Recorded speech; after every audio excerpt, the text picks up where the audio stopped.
How you doing? Hey, I'm doing great. How you doing? Good, good, good. You and me both.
How we doing? How's it going?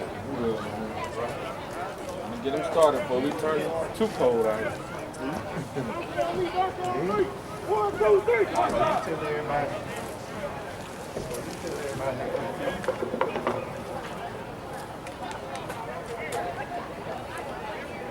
Hey, here we go.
turn on again.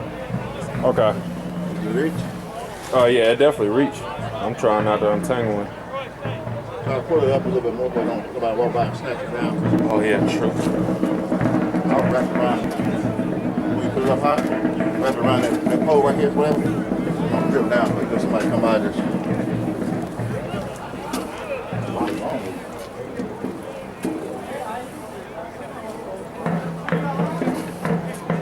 Just trying to make sure it don't get in the camera angle. Wrap it around. What I do? Uh-huh. Always do this. Take put it right here.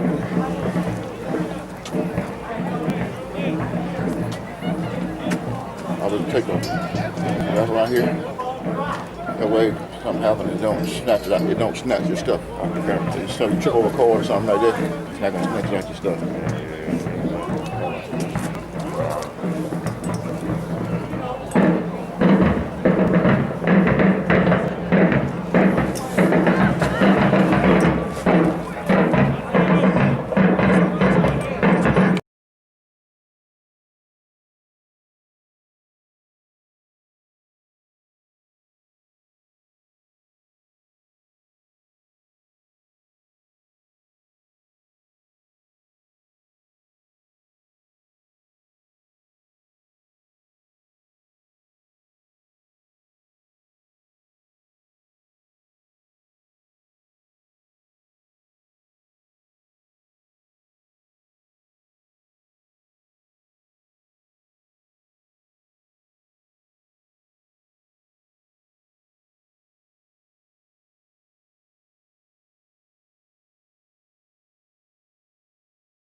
check 1, 2.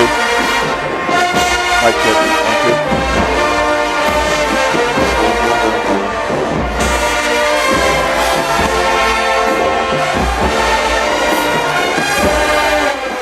Can you hear me?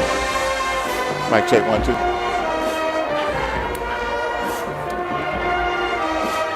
Mic check 1, 2. Mic check 1, 2. Mic check 1, 2, 3, 4. 1, 2, 3, 4. 1, 2, 3, 4.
Good evening and welcome to Hampton, Georgia, where tonight's matchup features The 0-6 Panthers of Forest Park versus the 2-4 Tigers of Monday's Mill. To start things off, the Panthers, they will receive the kick. And the Tigers, they are wearing all blue helmets, blue jerseys, blue pants. And we are underway as a short line drive kick takes a bounce at the 35, picked up at the 27, and he's at the 40. He running far side to the 45, the 50, inside Tigers territory, has blockers ahead, inside the 20, inside the 10, 5 touchdown, Forest Park Panthers. And that is something that is desperately need to spark a momentum for this game, since the Panthers are 0-6 in search of their first win of the season. The last time the Panthers put points on the board was on September the 18th at Osborne, which was 8. Panthers head coach Rex Robertson states lack of offseason programs has hurt the Tigers big. And to start off the game, it is a punt. It is a kickoff return for about 70 yards.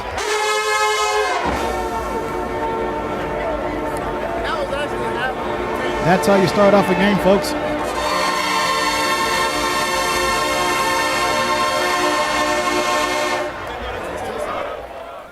The snap, the hold, the kick is good. And just like that, Forest Park draws first blood swiftly, taking only 16 points off the board. It is now 7-0. My partner this evening, joining me, yours truly, Anthony Harp, Dennis Thomas, as he rocks and rolls with us on yet another Friday night.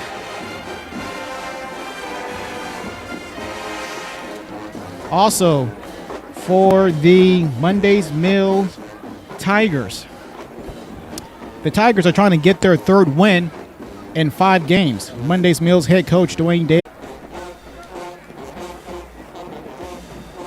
That was actually no gain on the carry, so it is now 3rd down and 7.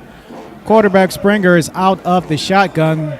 3 wide set, 2 to the near side. There's the low snap, dropping back to pass, throwing near side, and throws it to his intended receiver, which was Corey Barnes. That was incomplete. Nobody was really in the area as Demitavius Alexander was on the coverage. And it's going to be 4th down and 7. And the punting unit for the Tigers appears to be making their way to the field.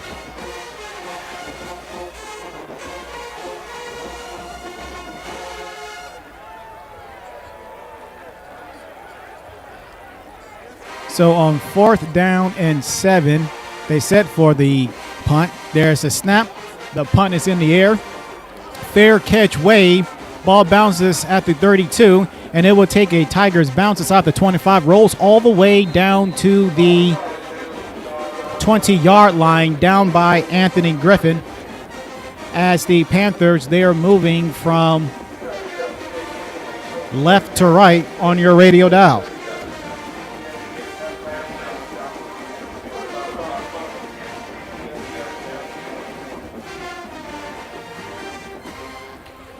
Looking at the Forest Tigers, my goodness, they have yet to win a football game. The last time that they won a football game, folks, it was literally last season, in which they only won 2 games last season. They are 0-6 overall, 0-2 in region play, as this is a region matchup. So for the first time, under center is their quarterback. This is going to be a handoff to the running back, gets to the 25, and taken down just inside the far left hash mark. It's going to be a short gain. When Forest Park loses, my goodness, they lose badly. First game of the season at Woodland in Stockbridge, they lost 50-7. Then at Monroe, 36-27 there. It's going to be 2nd down and about 5. Quarterback would be under center. There's a snap. There's the handoff. And the running back gets little to no yardage at all as the Tigers front line shuts down the running back, so it's going to be third down and about short. Like mentioned, Osborne, Forest Park, they went to Marietta and they lost 29-28 there. And then they came home to take on Tri-Cities and lost 70 to absolutely nothing. It's going to be third down and 1 for the Panthers. Their quarterback is under center. It's going to be a handoff. It's going to be another carry, and looks like got just enough for the first down. Tackled inside the hash marks to the far right, and we got our first flag on the field for the evening.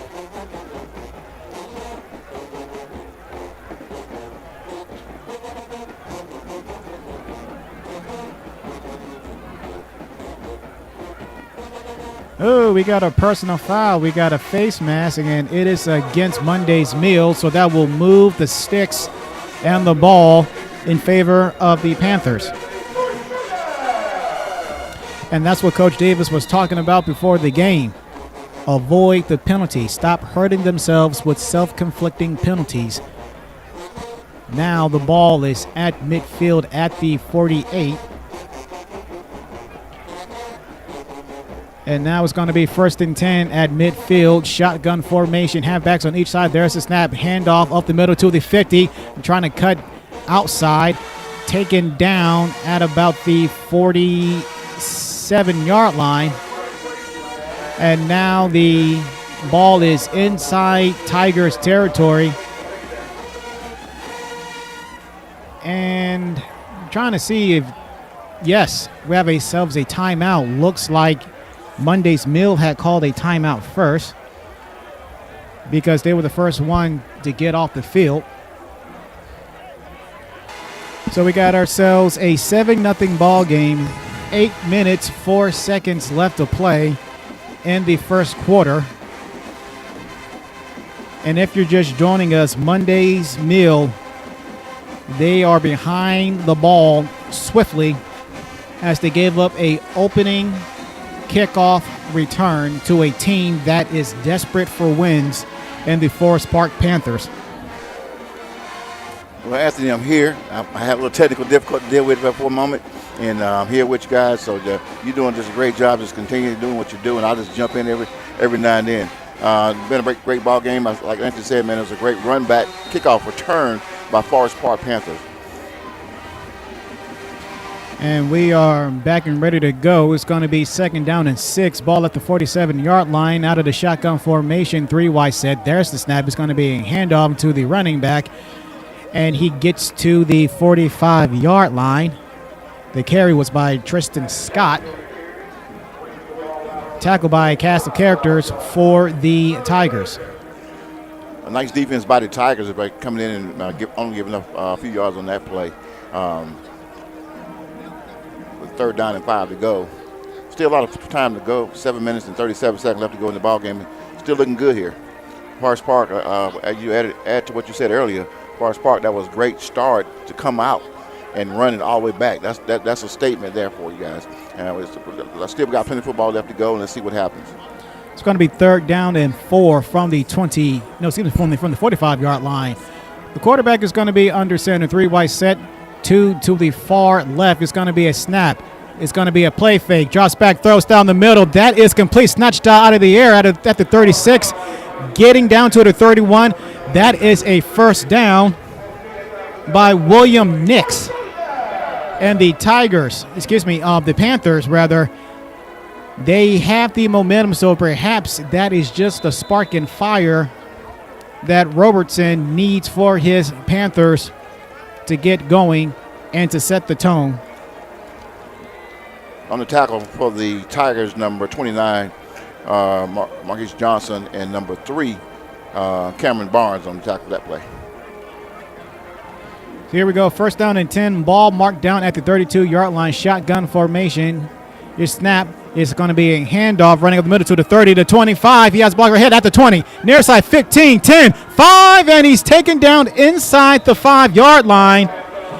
That was a significant run by number 5, Glass.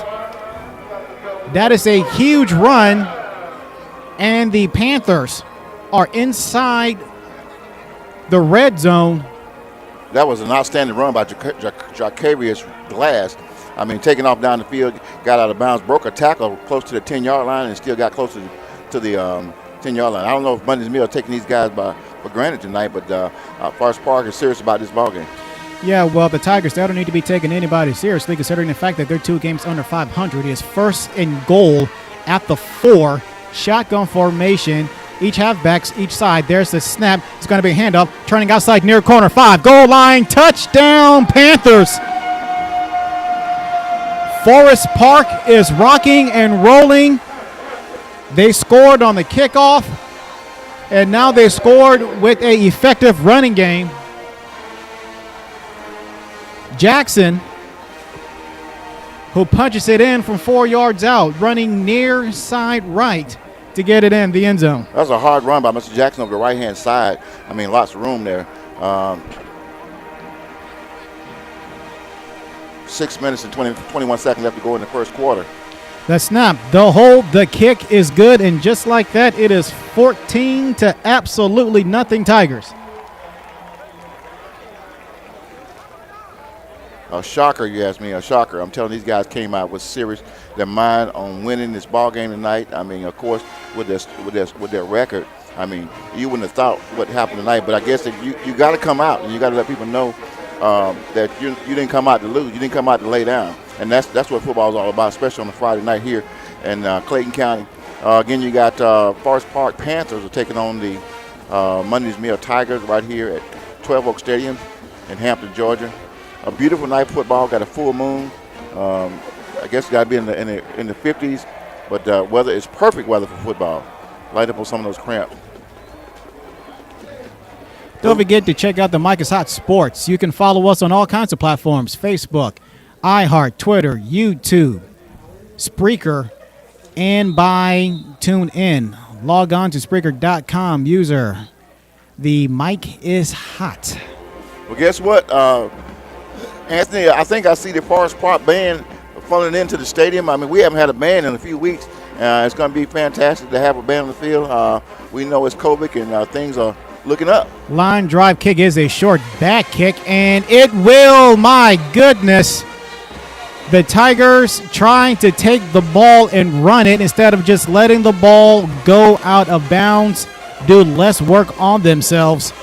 And Anton Green, the wide receiver, he tried to get a little greedy. Mr. Callaway, I mean, that ball rolled down, and he had an opportunity to pick it up, but I think he got a little shell shock. He looked up and saw defenders coming down the field and just let it run out of bounds right there at the 20-yard line, 21-yard line for the Tigers. Of course, the Tigers going to take over 1st and 10 at their own 21-yard line. 6:18 remaining to go. The Tigers are down 2 touchdowns as Springer goes out of the shotgun. It's 14-0 our score. 1st and 10 from the 18 shotgun formation. 2 wide set, 2 receivers on each side. There's the clap, there's the snap. Springer scrambling, rolling near side left, looking for a defender. No, he's going to take it to the 25, the 30, the 35, the 40, and he is eventually rushed out of bounds. Looks like we got a flag on the play in the end zone. That play might come back. That was a nice run by Mr. Springer. Of course, he breaks outside. He's always elusive and can get out of the backfield. I mean, the defense got to keep an eye on him. But that play is going to be coming back, looks like.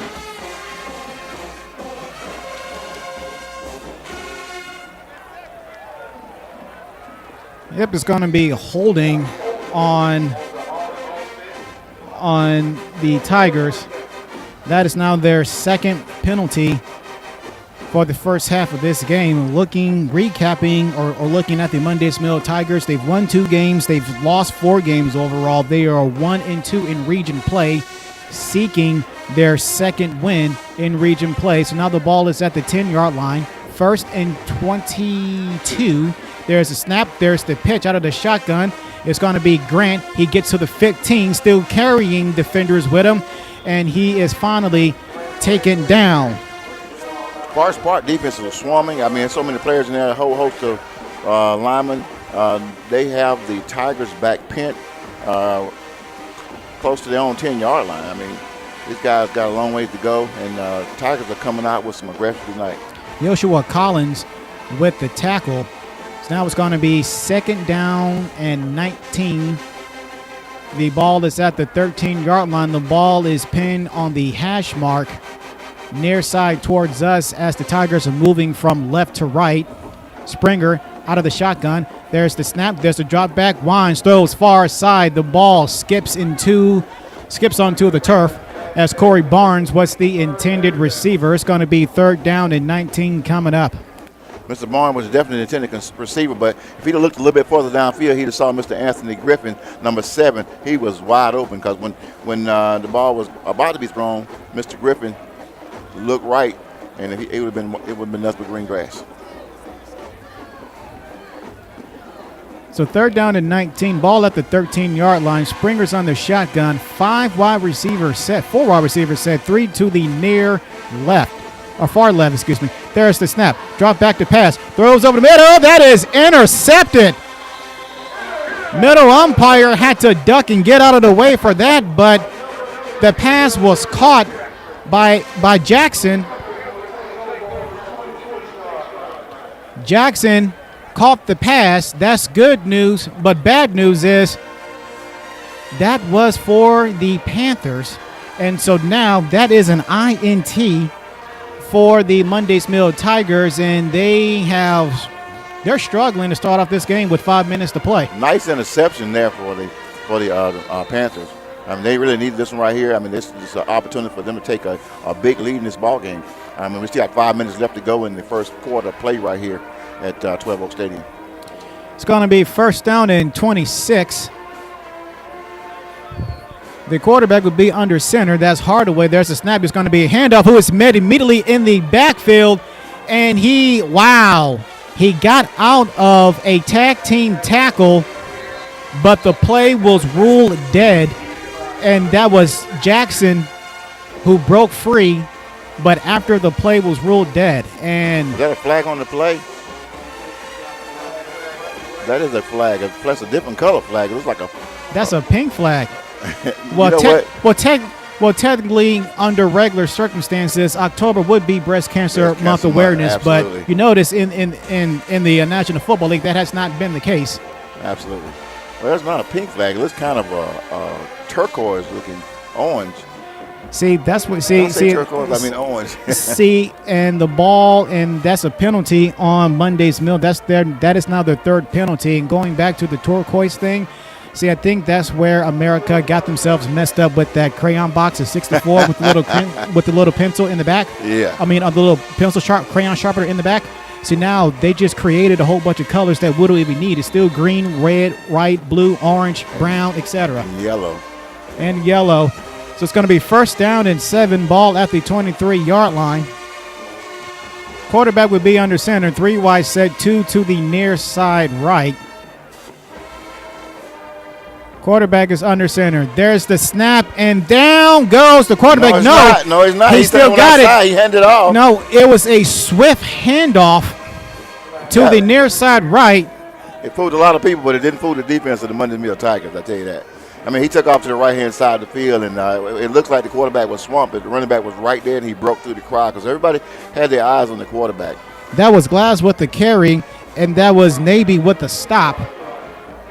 But the quarterback, he got swallowed up and chewed out swiftly. And they're going to get up on the Panthers a 1st down, first and 10 inside their own 20-yard line, inside the Tigers' 20-yard line. Well, now it's going to be 1st and 10 at the 17 or 16 rather, and we have a encroachment. And I know Coach Davis is not happy with these penalties. This is now the 4th penalty for the Tigers in the 1st quarter. Wow, so they're going to move them down 5 yards, so that way the the Panthers only got 5 yards to get a 1st down. They got to get down to the, looks like close to the 5-yard line. So it's going to be 1st down and 5 at the 11. The ball is on the near hash mark to the right towards us. Hardaway out of the shotgun. It's going to be a snap. It's going to be a pitch outside, far side to the 10. The 5 cuts back inside. Touchdown, Forrest Park Tigers. 8. That was Tristan Scott with the carry, with the sweep, running to the far left, cutting back inside, crossing the goal line with 2 defenders or 2 teammates rather, with blocking I think coverage. That was Jakaris Jackson, number 8, on that play. That was number 8. If I'm correct on that one, we got 2 schedules we're looking at up here. The snap, the hold, the kick is blocked, but we have a flag on the field.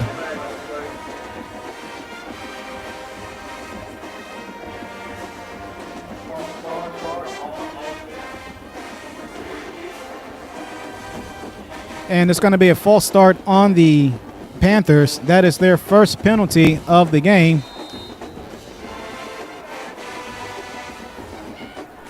So now the ball is going to be kicked at the 15-yard line, but the ball is still down the middle in between the hash marks.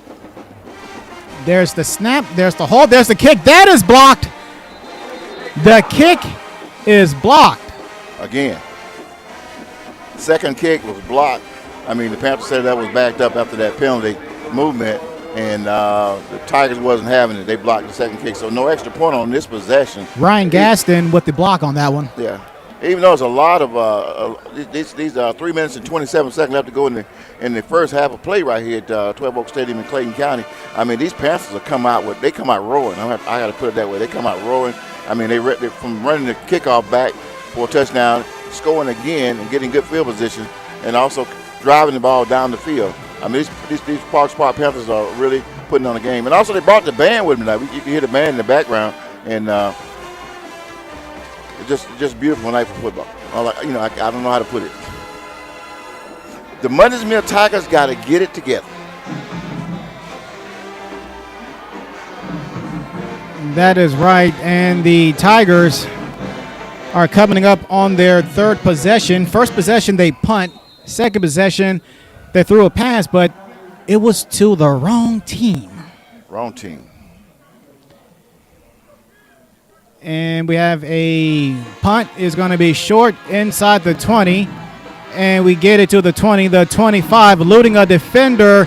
And he is wrapped up, and he is eventually taken down by Lancaster. Jaden Lancaster grabbed some jersey on Anton Green and just refused to let go. Anton Green, when he caught that ball, I think he should have just kept running instead of he tried to jerk him a little bit and went to the right and to the left and ended up going back and losing a couple yards. But still, it's first down and 10 for the Tigers.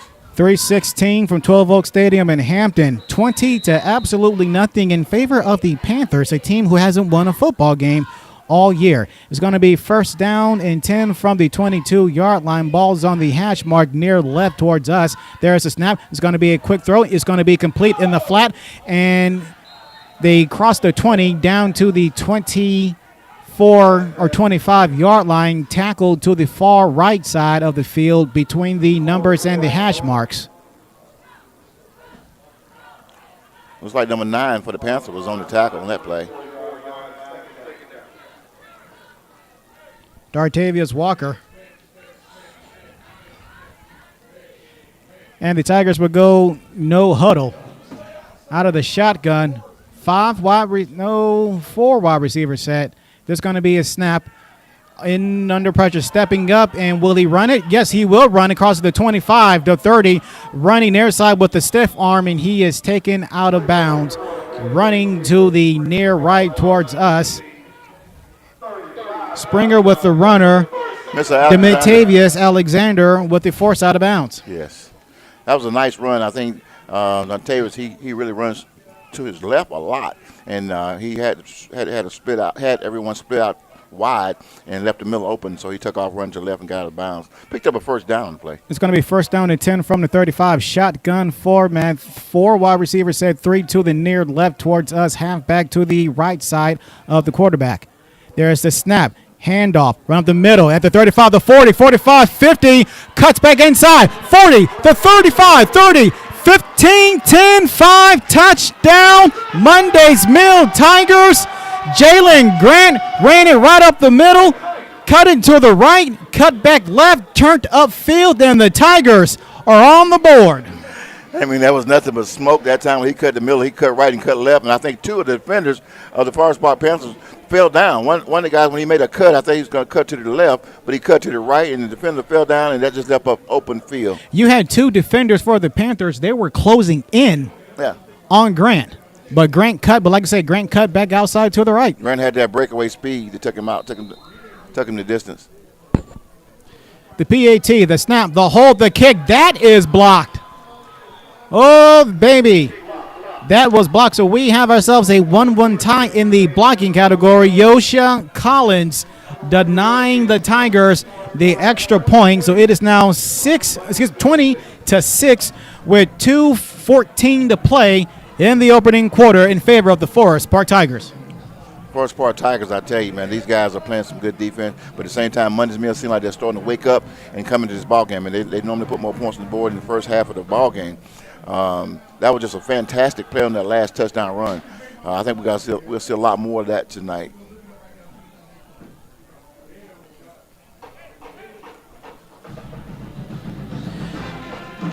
Well, there's a lot of game left to be played. You're listening to the Forest Park marching band in the background. Beautiful sound. It's good to have a live band at the stadium once again. Yeah, because you turned down Southern University for the first time this season. And here we go. It's going to be a short line drive kick, and the ball takes a bounce out of bounds. And there goes the pink flag. Nope, well, we got two flags flying near sideline towards us as the ball sails out of bounds. And kudos to the Forest Park Panthers for just letting the ball roll out of bounds.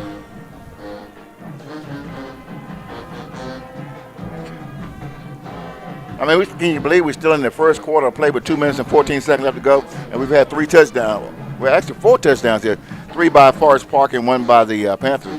I mean, it's a very exciting ball game here tonight here at 12 Oak Stadium.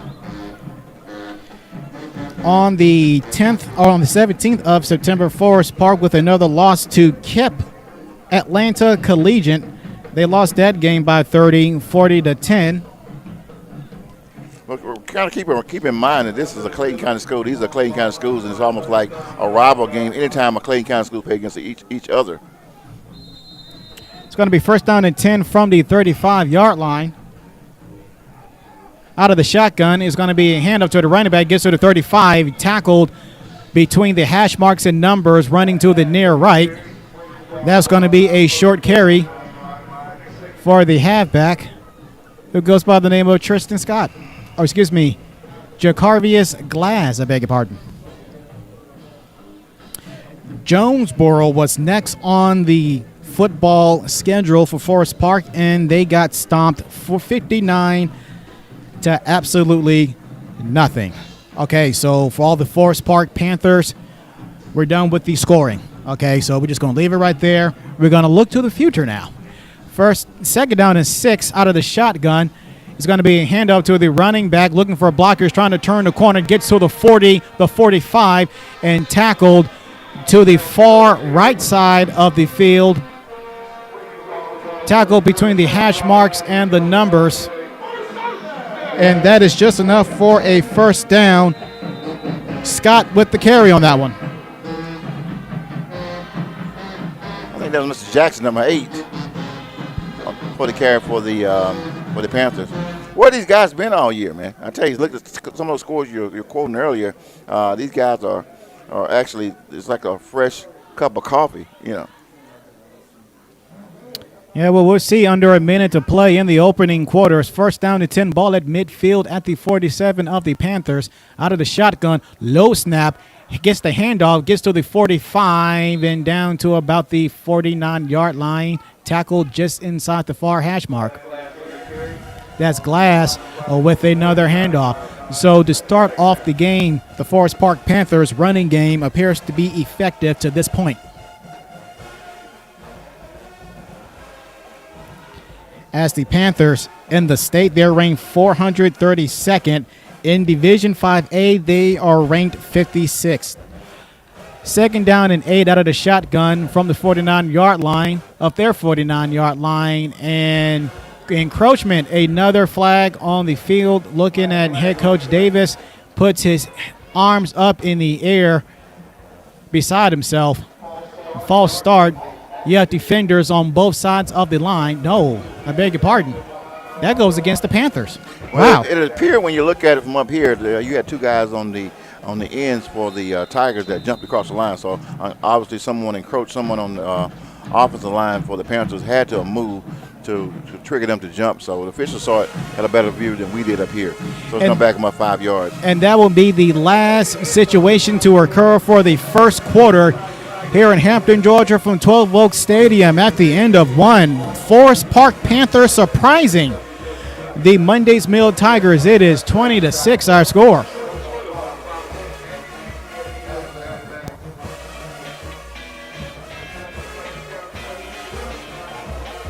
Georgia Media Network, a nonprofit corporation in conjunction with Thomas Photography and the Mic is Hot, is offering free classes to students and seniors on how to start your own podcast or how to become a professional photographer.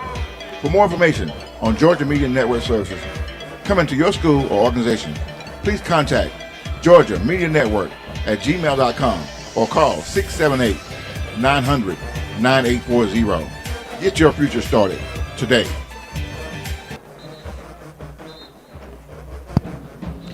Georgia Media Network Services, a nonprofit corporation in conjunction with Thomas Photography and the Mic is Hot, is offering free classes to students and seniors on how to start your own podcast or how to become a professional photographer. For more information about Georgia Media Network Services coming to your school organization, please contact Georgia Media Network Services at gmail.com or call 678-900-9840.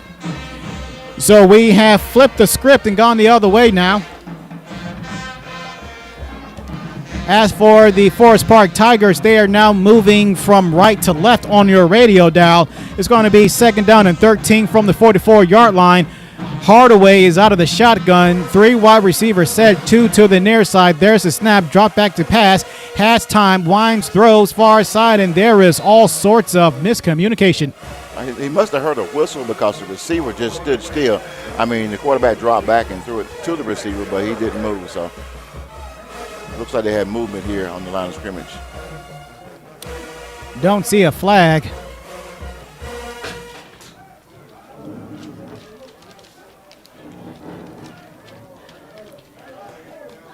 The players must have had an inverted whistle on that play. The reason they stopped the action, there was no flag on it. They're gonna have third down and 13, second down and 13. Third down and 13 from the 44 out of the shotgun. Hardaway has two halfbacks on each side of him. 3 wide receivers, 2 to the near side, 1 to the far side.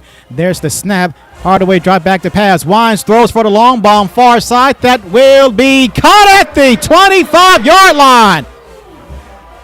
A nice throw by the quarterback for the Forest Park Panthers. Completes a bad ball all the way down close to the 20-yard line. Jamal Jackson on the catch. Corey Barnes with the tackle.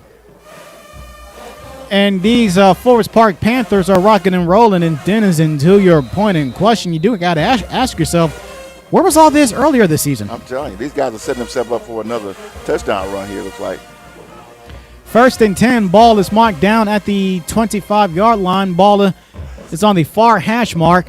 3 wide receivers set, 2 to the near side, 1 to the far side. Got halfbacks on each side of Hardaway. There's the snap. It's going to be a handoff to Glass. We got flag on the field, crossing the 25-yard line. It's going to be a short gain.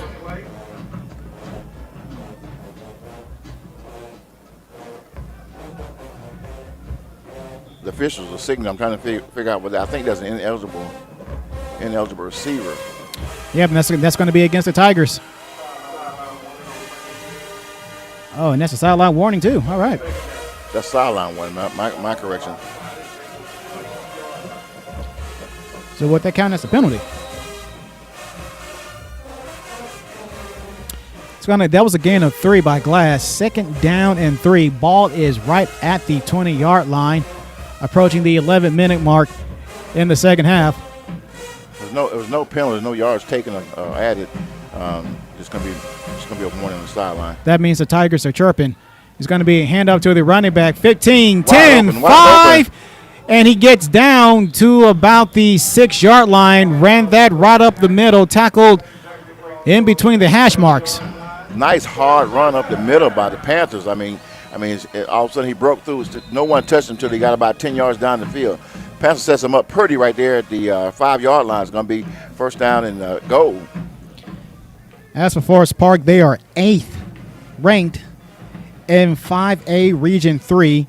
Ranked number 1 in the region is Jonesboro, and rightfully so. They have had a far superior season than what these two teams we're looking at this evening. It's going to be first and goal at the 7-yard line. It's going to be a snap out of the shotgun, turning near side, trying to turn the corner. 5 finds the goal line, and he is in there just inside the pylon for another touchdown for the Panthers.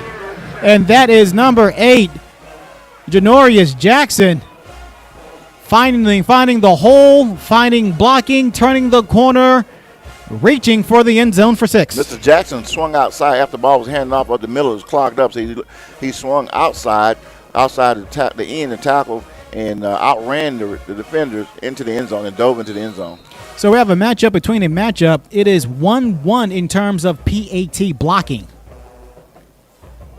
As the kicker, number 98, is about to receive the kick from the 10-yard line. There's the snap. That is a bobble snap, and whistles blown. And we got a flag on the play, and that actually saved the Tigers. It's going to be offsides on Monday's meal, another penalty. That is penalty number 6 for the Tigers. The Tigers are really shooting themselves in the foot on the last few possessions. I mean, they're getting a lot of penalties by themselves. The Panthers don't need any help. And that's what Coach Davis, head coach for Monday's Mill Tigers, was talking about before the game, self-conflicting wounds. And he has seen that all season. It's going to be a timeout, first team timeout for Forest Park this evening.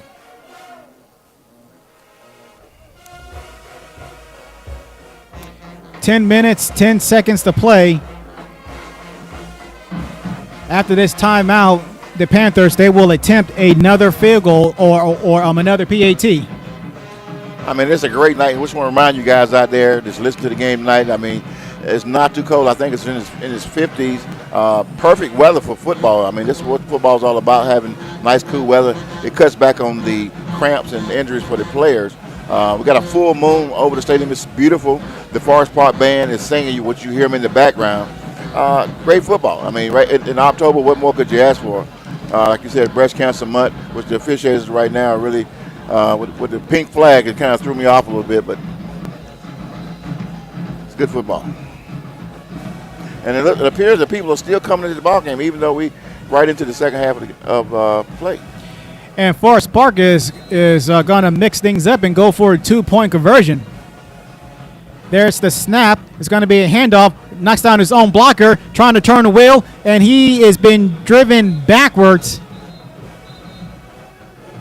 And the 2-point conversion is no good. The attempt conversion was a handoff to Jackson, and the PAT fails. So with 10-10 remaining from 12 Oak Stadium in the first half, 26-6 is our score in favor of the Forest Park Tigers. I'll tell you what, folks, those Forest Park Tigers, folks at home, if you're watching it from Forest Park and you're watching this game, you might want to get on down here. I tell you, this game, Forest Park is really played at this ball game, 25-6 ball game, and I mean, it's not that long of a drive from here to Forest Park. I mean, like I said, this is Clayton County. We're at 12 Oak Stadium in Hampton, Georgia. So you might want to come on down here. This might turn out to be a pretty good ball game. We don't know what to expect from the Panthers. The Tigers. They usually play a better second half of ball game. But I'll tell you, folks, I'm going to enjoy this one tonight. Coming up at the half, we will discuss the first half of what we've seen between these Tigers and Panthers, and then we're going to do the Mike is Hot podcast in-game recapping Thursday Night Football. The Falcons, they had a chance to blow the game last night to get the Panthers. and they did not. And then we will preview as to what to expect for the second half of this game. Yeah, you talked about my Falcons last time we had the game. Last time we did a broadcast, but I tell you what, you see what happened. The season's not over for the Falcons yet. No, it is not. And I want to say next week they take on the Broncos, which that has the potential to be a win with ease as the kickoff goes to the 15, 20, 25, 30, 35, 40, and he gets taken down crossing the 45-yard line, and the tackle was made by Tobias Riley. That was an excellent run by number 8, the wide receiver, Anton Green. I mean, Green caught that ball back at the around the 30-yard line and brought it back up, and he did a couple moves in the middle of the field and picked up extra yard. So almost close to the 50-yard line. It'll be 1st and 10 for the Tigers. Tigers need to do something here. Tigers need to score in the second quarter. 9:59 remaining in the first half. 26-20 is our score in favor of, shocker, watch out, the Forest Park Panthers. We haven't talked much about the Forest Park Panthers this year. I don't think we haven't called one of their games, but we've done several of the Monday's Meal games. So that is right. First game for Forest Park for us. Out of the shotgun, quick throw to Grant out of the backfield, gets to the 45, and he is sprung out of bounds by Yosha Collins, who blocked the PAT. I think that's going to be a targeting there, buddy. I mean, you can see his head snap back close to the 45-yard line. Let's see what the officials call on that. Yeah, personal foul against the Panthers. They didn't say what it was, but we know what it was. Yeah, we saw it with our own eyes. Right here at the home sideline. A nice hit, but the new rule now, you can't target players. You can't use your head anymore. I mean, I don't understand. When I came up, we always use our head to hit with and whatever. See, football is about 2 to 3 rules away from playing two-hand touch with pads and helmets on. I tell you, man. I mean, I play tougher ball. What is it? When you put the bet on, you put the yellow flags on you. Yep. I played some flag football that was tougher than what some teams are playing now. Nowadays, if you breathe on certain people, they're injured. First down to 10 from the 34-yard line thanks to a 15-yard penalty. There's going to be a snap. There's going to be a rush. Grant is tripped up in the backfield initially by Darius Walker. He got his right hand on the right ankle of Grant. That's going to be for a short gain. Yeah, Walker had that was a good tackle by Walker, because if Grant would have got outside, he'd have had a lot of sideline and would probably went into the end zone on that one.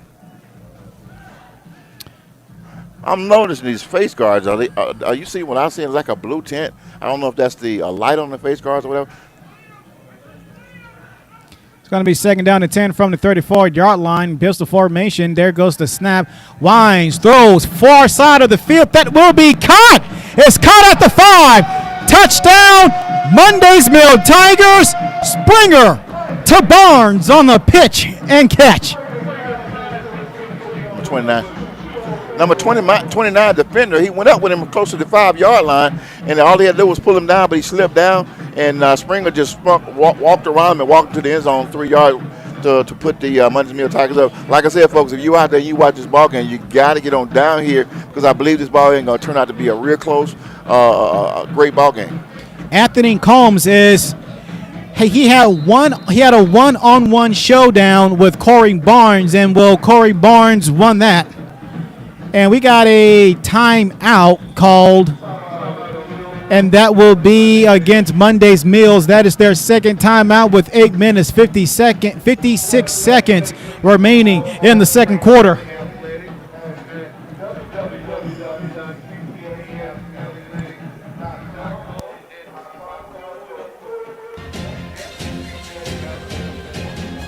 Would you like to start your own podcast or become a professional photographer? Just have your school or organization contact Georgia Media Network Services, a nonprofit corporation, to get started. For more information, contact us at georgiamedianetwork@gmail.com or call 678-900-9840. Call and get your career started today. All right, and the Tigers, they're going to go for a 2-point conversion as Springer. He's under center, I formation. We got Barnes moving to the far side. Here's Grant. Pitch to the far side at the 5. Cuts back inside. Did he get in? Yes, he did. The 2-point conversion worked. I tell you what, that was a nice play by the Tigers. I mean, the Tigers, they missed the last 2 conversions and making the decision right after the touchdown. The Tigers ran on the kickoff team. The kickoff team came back. They ran the 2-point, the regular offense on for the 2-point conversion. Then they came back, and then all of a sudden it was a timeout. So I think it was a good decision made by the coach. 26-14 is our score. But there's no points on the board yet, so there's a flag on the play. Let's see what happens here. Oh, false start. Oh, against the Tigers. So you know what's going to happen here. They got to go for the field goal. See, I'm keeping log of the scoring and pin, and now my scoring log is going to be all sloppy and stuff. But now the PAT will go from the 15-yard line. There's the snap. The kick is up. That is blocked. So the Panthers, they are winning in the score, and they are winning in PAT's blocked it. It's now 2-1 in that department. I'll tell you, the Tigers can't get 1 point. I mean, it was a great opportunity last time to go for 2, in which they did get it minus the penalty, but the penalty caused them to kick again, and which was blocked. So the Panthers, I tell you, man, these Panthers tonight, they're doing a little bit of everything. I mean, they're running ball, they're running back kicks and blocking points and all that kind of stuff. Throwing kick, interception. Great football. 8 minutes and 56 seconds left to go right here from 12 Oak Stadium in Hampton, Georgia. The Forest Park Band in the background, as you hear. Don't forget to check out the Mike is Hot Sports radio and podcast. You can follow us on all kinds of stuff, on all kinds of platforms, Facebook, iHeart, Twitter, YouTube, Spreaker, and on TuneIn. And we talk mainly about the Atlanta Falcons, the pro team, the college team, the high school team. Join us this weekend, where we'll be talking about the Falcons and their fantastic win after the coaches and the general manager changed. It took Arthur Blank long enough to pull the trigger, but we'll save that for halftime as the kick is on the near hash mark. And caught May bobbled at the 20. He runs 25, gets to the 30, dancing, goes to the near side, to the near sideline right in front of us. And the handoff or the punt or the kickoff return was by Janarius Jackson. Short gain on the play. Of course, the Panthers will take over 1st and 10 right at their own 35-yard line. 8:50 remaining. It is a 26-12 in favor of Forest Park Panthers. And they will get the ball for their first offensive drive in the second quarter, which the ball would be to the near hash mark on the 35-yard line. It's going to be 1st down and 10. Hardaway out of the shotgun. Halfback is right beside him. Toward the right, it's going to be a pitch to Glass, trying to turn the corner near side, cuts upfield to about the 39-yard line. Nice run, nice hard run by Mr. Glass. Almost picked up 5 yards, running the outside, right inside of the tackle and in onto his right.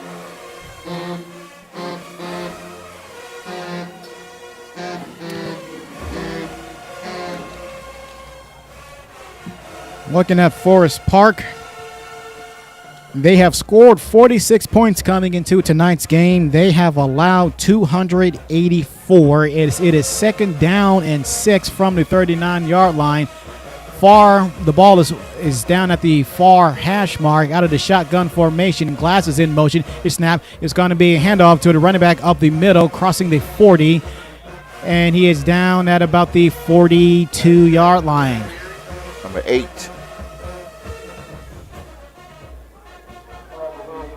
It's going to be Jackson with the carry. Other games pertaining to Region 5A are games in 5A Region 3. 1 and 5 Drew would be at 2 and 3. Woodward Academy, Jonesboro, who is 4-0, at Tri-Cities, who is 4-1, and Creekside is 2-2, will be at Banneker, who is 1-3. Third down and 3 from the 42-yard line. Halfbacks on each side of the quarterback out of the shotgun formation. Near 3 wide receivers set, 2 to the near side, 1 to the far side. It's going to be a handoff to Glass, who gets to the 40, turning the wheels. Looked like he got just enough for the first down, or looked like he's short. He did not get the first down, so it's going to be fourth down coming up. And what will Forest Park do? Fourth down and 1 yard And it looks like Forest Park is going to go for it. at their own 44-yard line.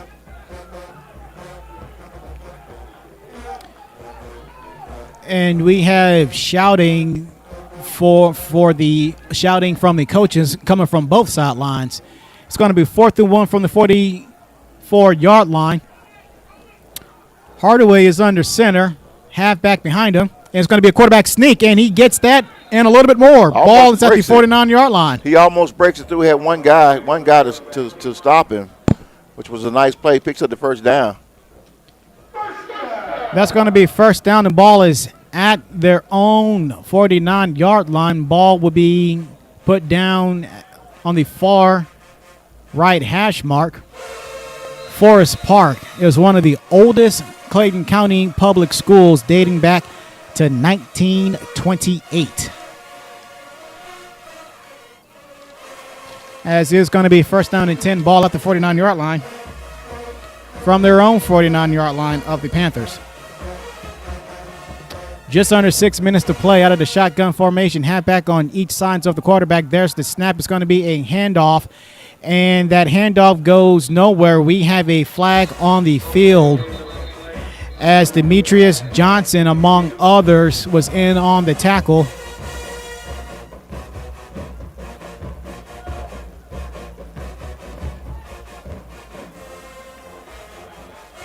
Trying to see who the flag will be on.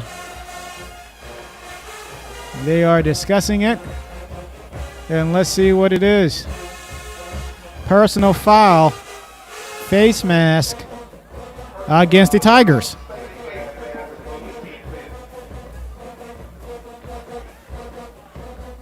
And that's going to be an automatic first down, and that will put the ball inside the Tigers' territory. Notable alumni for the Forest Park Tigers, you had Philip Breedlove, who was an Air Force general. Hines Ward, a former Pittsburgh Steeler wide receiver. Got Bill Lee, former Georgia representative. And Khalil Shalim, a U.S. Army captain. It's going to be first down from the 37-yard line. Shotgun formation. Hateaway, here comes the rush. Throws underneath. That is complete. Crossing the 40, the 40, the 35. Cuts back inside the 30, taken down at the 26-yard line. And the defender for that stop was number 55, Devin Middleton. Injury. And the ball carrier is down. He is down near side, just outside the numbers, as the Forest Park training personnel makes their way to the other side of the field. Well, speaking about some of those players, you were calling out some of the former players of the Forest Park Panthers. Mr. Hines Ward, I just want to remind you, Terra Stadium is now renamed to Hines Ward Field in memory of him. Played with the Pittsburgh Steelers.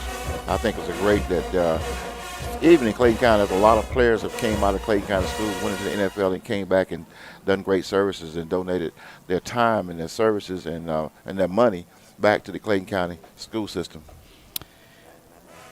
Hines Ward, a former Pittsburgh Steeler, also a former UGA Bulldog for what it's worth, but former Pittsburgh Steelers, who is going up against the Baltimore Ravens, one of the more physical matchups the NFL still has left.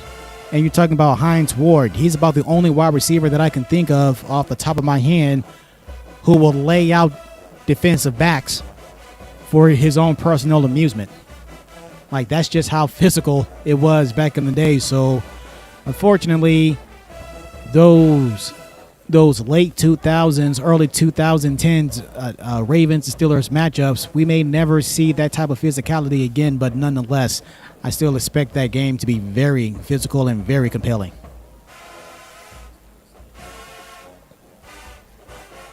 Again, with 5:16, we have a player down. It was the ball carrier, one of the halfbacks, which it has been a tag team duo out of the backfield of Tristan Scott and Janoris Jackson. So we are believing at this point it is one of those two players who is down on the field, who is tackled near side, outside of the sidelines or outside of the numbers, as the Tigers are moving from right to left. And he is flat on his back. Legs are moving. Looks like his arms and hands are covering his face or on top of his head. And he sits up. The training staff takes the helmet off. He is now sitting up. It is a 14 effort of personnel staff medically. And he is up on his feet. And hopefully it's not as bad as it looks. And that's number 5, Jarcavius Glass, who has been very effective with the running game as well, as he walks gingerly down to the other side of the field.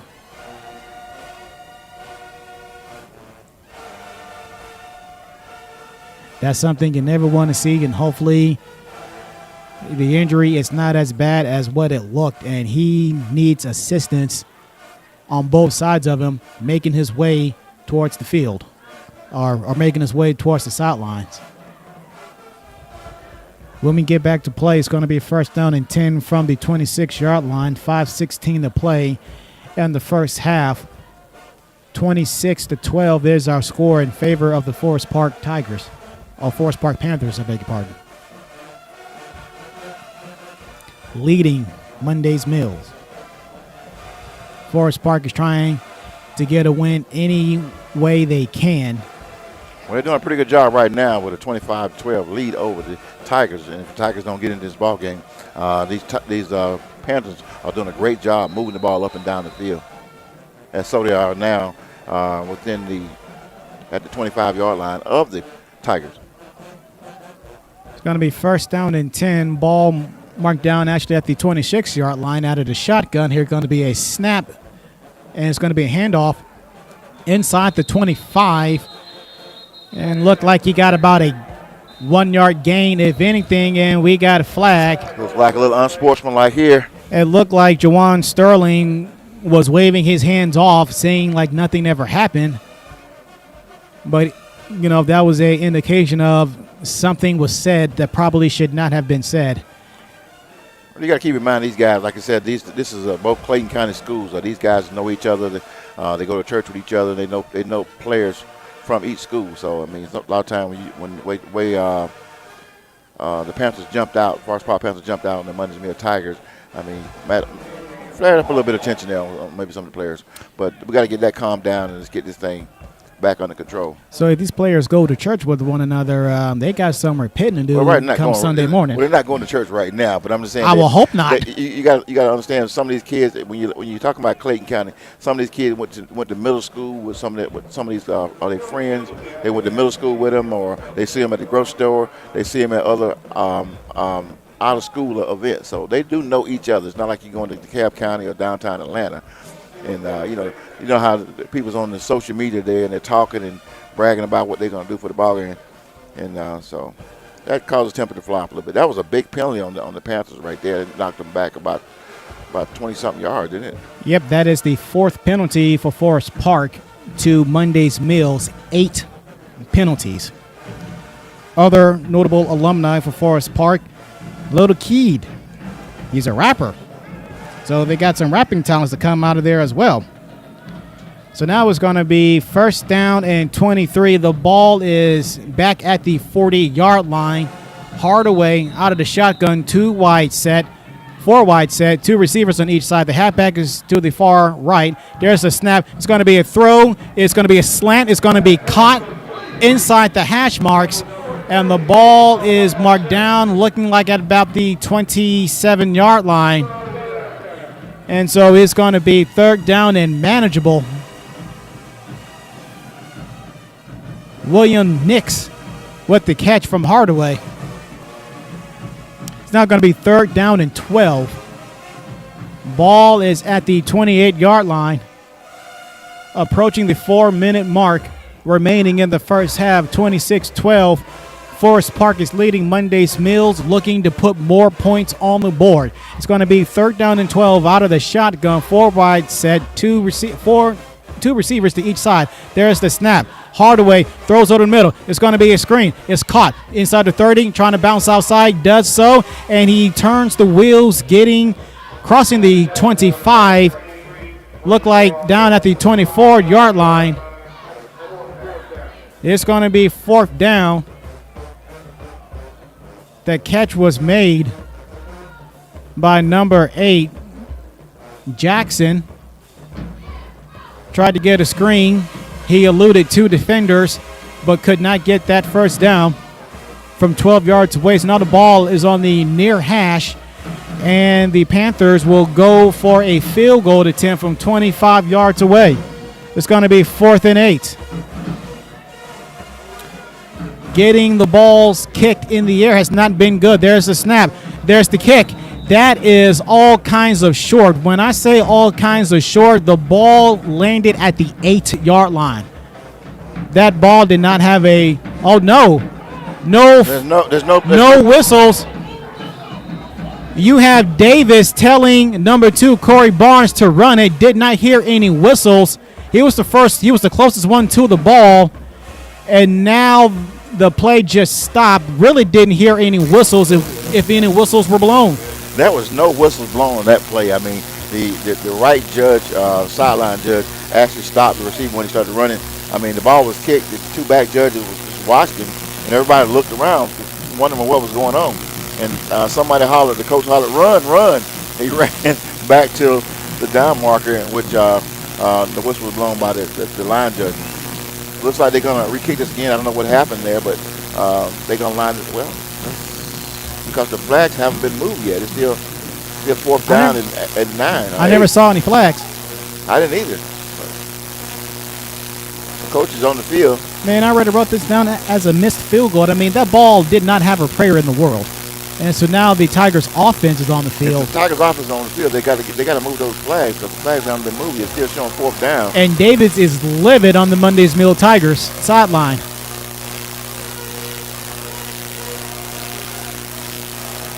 And the Tigers faithful, they're doing some chirping as well. Oh, wow. Wow. The Panthers of Forest Park will get another shot at this. And we just have all sorts of confusion. All sorts of confusion. Timeout is called by Monday's Mill. That is their 2nd timeout if they're going to be charged at. You just have all sorts of confusion everywhere. I mean, you had about 15, 20 players on the field at one time. You had the original defense come off, the offense go on, and there's a lot of confusion. Like I said, I was watching the down marker. The down marker never moved. It showed 4th down and 8 for the Panthers.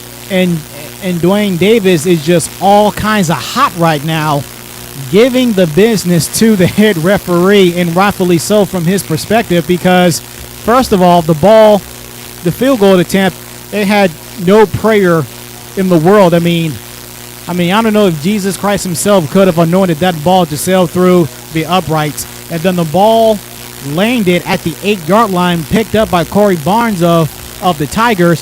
You have Davis on the far sideline, on their sideline, telling his player to run the ball because there was no flags, there was no whistle to be blown. Listen, I'm assuming the Panthers are going to take over again, because this is still showing the Panthers are 4th down and 8. So the Panthers bring their offense back onto the field. Well, hold on a minute. You also got the Panthers offense on the field as well. Right, the Panthers offense, but the Tigers defense on the field. Looking at the down marker, they haven't changed, so the Panthers need 8 yards for a first down. Why not? All right, so it's going to be 4th and 8 from the 25-yard line. But the question is, how did they get out of that out of that missed field goal? That's what I want to We know. didn't see any flags or anything. So, hey, look, the officials know what happened. The coaches know now because the officials talked to them. So, let's play ball. 4th down and 8. There's a snap. Throws down the field. That is tipped. That is incomplete. Naby was the intended receiver. Naby was on the coverage. He's the one who tipped the ball. Jamal Jackson was the intended receiver. And after all of that chaos, mayhem, and madness, the Panthers turned the ball over on downs. He threw the ball inside, but he had number 11 of the Panthers on the outside, which when the defender receiver turned inside, the safety came up, which left number 11 wide open. So if he'd have looked downfield a second later, that would have been an easy touchdown for the Panthers. And quickly, they take the snap for the Tigers. He gets to the 25, and he is escorted out of bounds by a host of Tigers near sideline. 1st and 10 from their own 25. 2 minutes and 38 seconds left to go in the first half of play here at 12 Oak Stadium in Hampton, Georgia. Let us see what the Tigers can do. They have 1 timeout remaining, just under 3 minutes to play. It is 2nd down and 5, ball at the 35-yard line. Ball put on the near hash mark towards us. Out of the shotgun is Springer. There's the clap. There's the ball. Quick throw. That is complete to Green, and he caught it at the 35, and he could not go anywhere after that. So hurry up. The clock is still running. Aaron Echols, among others, on the coverage for the takedown. And apparently that is good enough for a first down. So now the ball is at the 35-yard line, near hash mark towards us. Out of the shotgun is going to be 1st and 10 from the 30. There's the clap. It's going to be a handoff to the running back. He gets to the 35, and he is taking Panthers with them. He took them as far as the 39-yard line and taken down inside the hash marks by a host of Panthers. That was number 3, Cameron Bards, on that carry. Tigers pick us about 5 yards on that play. It's going to be 2nd down and 5 for the Tigers with 1 minute and 51 seconds. Seems like they need to throw the ball. I would think, Anthony, you only got a minute and a half left in the quarter. Yeah, but they also get the ball in the second half to start off. 2nd down and 5 from the 40. Out of the shotgun, rolling out is Springer to the near side. Throws to Green. That is complete. Gets to the 40. Steps out of bounds. That stops the clock at 1:34. Again, the Tigers, they have only 1 timeout remaining. The Tigers are on the move. And that will be another first down for Monday's Mill. I think the Tigers are setting this thing up for a long pass downfield. I mean, with the time on the clock, you can't keep running the ball 5 and 10 yards and expect to score before the end of the first half. It can be done. 26-12 is our score. We got a timeout on the field, and that will be Forest Park. That is their 2nd timeout. And so now both teams have 2 timeouts remaining. Again, coming up at the half, we will discuss what we saw in the first half of this game.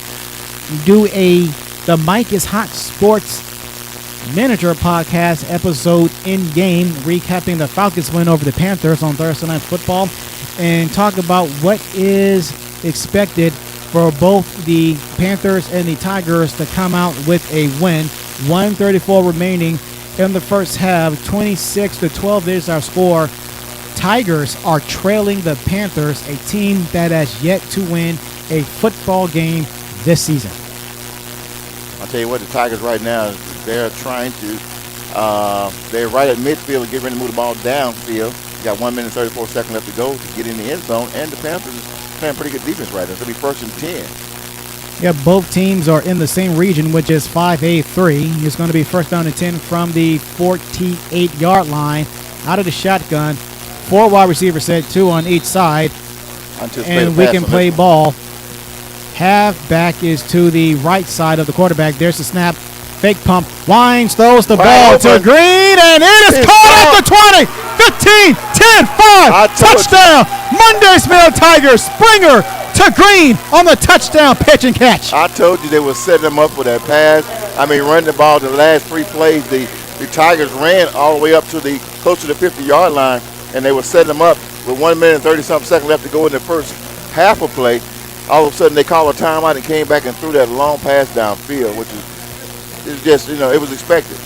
After madness confusion on one end of the field, the Tigers, they move the ball from left to right on your radio dial, and they get it in. A much-needed score with 1 minute, 24 seconds left, and the Tigers, they're going to go for a 2-point conversion because apparently PATs is being blocked by both teams. There's the snap. It bobbles. Under rush. Good blocking. Rolling out far side of Springer. Throws to the end zone. Throws out of bounds. Incomplete. That pass was a little long. The receiver was wide open in the end zone. I guess because of the pressure was on the quarterback. He overthrew his receiver in the end zone. But there's still plenty of time on the clock. 1 minute, 24 seconds left to go in the first half of play. Let's see what the Panthers can come out and do. The Panthers 25, Tigers 18. Folks, like I said before, if you listen to this ball game, you can get down here. We still got a whole second half of football to play right here at 12 Oak Stadium in Clayton County. Both teams, they're playing good football. A full moon tonight. As a matter of fact, you can watch the game in person and listen to us while you do so. That is actually what I do whenever I am out to ball games, unless I am on a smoking hot date, which at this point in life, I would never go out on another date and take her to a ball game because I like to listen to the ball game while I'm watching the game, which I have been looked at, questioned, and made fun of for doing so by people who really ain't about this broadcasting life, such as what I am. Anthony, we're supposed to have the Monday meal cheerleaders supposed to come up and introduce the cheerleaders. One of the coaches going to send a couple there. I think the captain's going to come up and introduce the cheerleaders at halftime. We like to have player interaction with the players and the cheerleaders. Since we can't do it with the players. And there's the kick from the 40-yard line. That's a short kick. Ball at the 29, and he running the other way, crossing the 30, and he does not get much yardage after that. That was a very short kick to Cardero Johnson. Good field position for the Panthers. They have one timeout remaining. 1 minute, 17 seconds to go in the first half. Let's see what the Forest Park Panthers can do now. I mean, the first quarter of the ball game, they came out, they ran a kickoff back, they intercepted the ball, and they drove the ball down the field. So let's see what they can do with 1 minute and 17 seconds on the clock. I'm expecting anything could happen right now. It's going to be first down and 10 from the 30-yard line. Out of the shotgun is Hardaway. 4 wide receivers set, 2 to each side. The running back is to the far left. Or far right, rather. There's the snap. Got back to pass. Wines, though the ball was tipped at the line of scrimmage by a big fella who goes by the name of Jeremiah Fan. And we have somebody down on the field that might have been Hardaway. He slowly gets up. He gets to his feet. He appears to be okay at the moment. But he is all kinds of shaken up. And he goes back down. He is down on all fours. And we have an injury timeout on the field. Jakari Hardaway got the wind knocked out of him.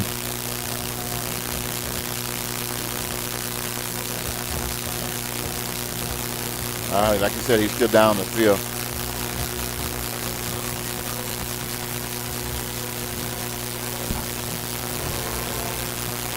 You can follow the Mike is Hot Sports on all kinds of platforms. Facebook, iHeart, Twitter, YouTube, Spreaker, and on TuneIn. So check out the Mike is Hot Sports radio and podcast. Of course, this game is brought to you by Georgia Media Network Services. Well, this broadcast of the game is brought to you by Score 58. And Score 58, one of the biggest sports video broadcasters in the state of Georgia. Mr. Bo allowed us to come on this broadcast and be able to do the audio for Clayton County. Thank you, sir. Mr. Bo. And now Hardaway, he's on his back now, getting attended to. Not much movement there, but that hit was all kinds of vicious.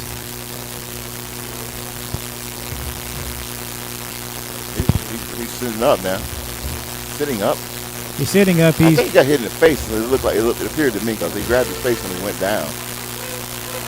Or perhaps might have got poked in the eye. That's always a possibility if there's not any eye gear to protect the eyes. Yes, that's true.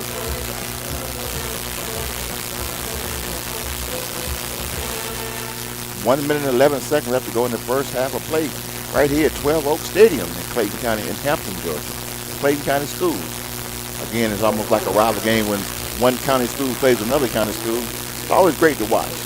These team rivals go back for years. I had 4 kids come out of Clayton County Schools right here at 12 Oak Stadium, right behind Lovejoy High School. And Hardaway is to his feet. He is walking off the field on his own power. And kudos to both medical staff. Mundy's Mill Tigers is helping out Forest Park Panthers. So that's always a very nice and kind gesture, because at the end of the day, you want these kids to go home to their parents the same way that they left the house. Absolutely. In good condition. So now with 1 minute, 11 seconds to play in the first half, 26-18 is our score. Second down and 10. Ball at the 31-yard line. That's the quarterback. We got ourselves a new quarterback. Try to identify him as quickly as possible.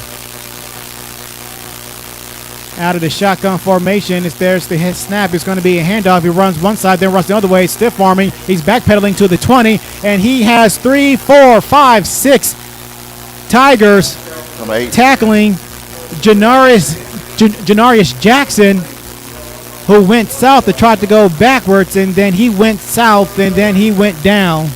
Under a minute to play. That is a loss of about 5 to 10 yards. The ball is now down at the 20-yard line. Looks like it's going to be third down at about 20. It might be a good idea for the Panthers to kind of let this one run out. The clock is still counting down. 33 seconds, 32 is still counting. Yeah, because the Panthers, the ball is on their own 20-yard line, so they have to get 80 yards in less than 30 seconds, and they only have one timeout. And indeed, it looks like they will run out the clock. The clock is at 15 seconds. The clock is ticking. We have a flag on the field. It may be a delay of game. The clock stopped at 13 seconds. It is a delay of game, but the Panthers are going to run one more play.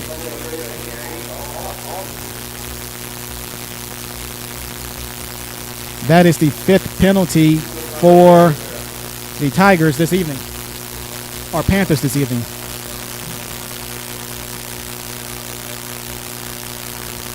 I see the Forest Park Panthers marching band. Is that the majoress coming down? I don't know if they're going to perform at halftime, but I think it's been great to have a band here in the stadium of Clayton County out there. Due to this epidemic, a lot of things have been going on. I mean, the first week they were only allowing 2 parents per student in. Third down and 22 from the 20-yard line. And with 13 seconds left, the quarterback will take a knee, will run down the clock, and that is that. That is how the first half will conclude. We've seen exciting plays. We've seen hard hitting.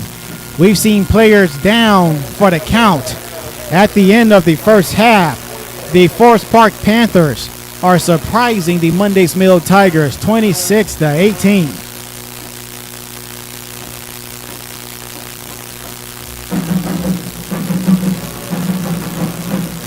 Well, I guess the Forest Park Panthers, the band will play from the stands, which is great. I mean, even though they're not coming to the field. That would be nice.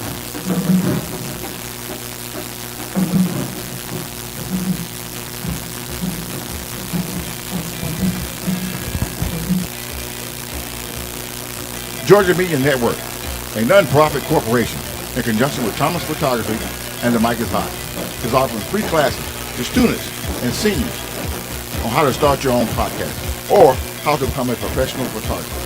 For more information on Georgia Media Network services coming to your school or organization, please contact Georgia Media Network at gmail.com or call 678-900-9840.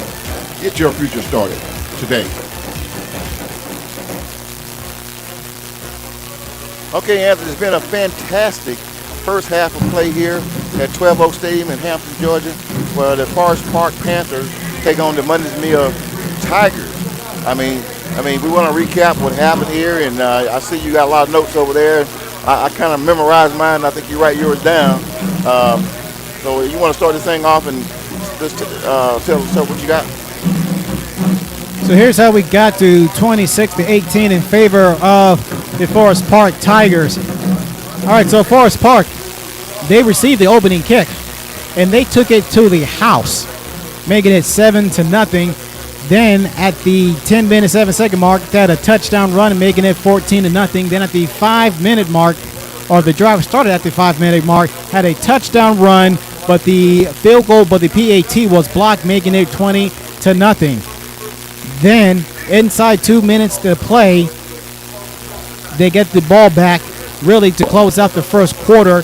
Then they get in the end zone with a touchdown run, but the but the 2-point conversion actually failed, and that was the only time that they got in. Well, that was the last time that they got into the end zone. They did not get into the end zone any other time in the second quarter. As for the Monday's Mill Tigers, they got a late first quarter touchdown with a run, but the PAT was blocked, making it 20-6 there.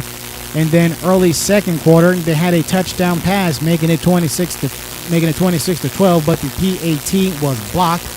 So after that, I guess both sides decided to bump it. We're just going to go for a 2-point conversion, and that's what the Monday's Mill Tigers did late first half with a touchdown pass, but that PAT passing attempt failed. Well, the 2-point conversion with a pass attempt failed, making it a 26-18 score. And so, Dennis, your thoughts on this first half and what you've seen so far? I'll tell you what, Anthony, this has been, like I said, it's been an exciting ball game here at 12 Oak Stadium in Hampton, Georgia. Clayton County School versus Clayton County School. The Forest Park Panthers taking on the Monday's Mill Tigers. I tell you, man, the Panthers came out and surprised a lot of people. I mean, it was unexpected based on their schedule, their ranking, where they're ranking in the state, and their previous game they played. They just wasn't having it tonight. I mean, they came out and they played record football with the return of the opening kickoff and running it back, and continue to beat down and minimize the penalties that they would normally have throughout the season. I think that's probably one of the biggest problems they've had throughout the season. A lot of penalties that's been holding them down. But this ball game, this night, they came out with a different game plan. They moved the ball up and down the field, and as you see on the clock, they put up 25 points in the first half, with 18 points to the Monday Mill Tigers. I think the second half is going to be a lot of this in the second half. I think both teams have finally settled down, and I think it's going to be a lot more scoring in this ball game. This game can go either way. I think a lot of people come into the ball game thought that the Panthers didn't stand a chance against the Tigers, but I think it's a different story. You just got to be here. Like I said, if you're out there, if you're close by, if you listen to this ball game on broadcast or watching it on the television or on YouTube, it's going to be a pretty good ball game. Especially if you're a Panther, it's good to see your team win one for the night, and they could use a lot of fans.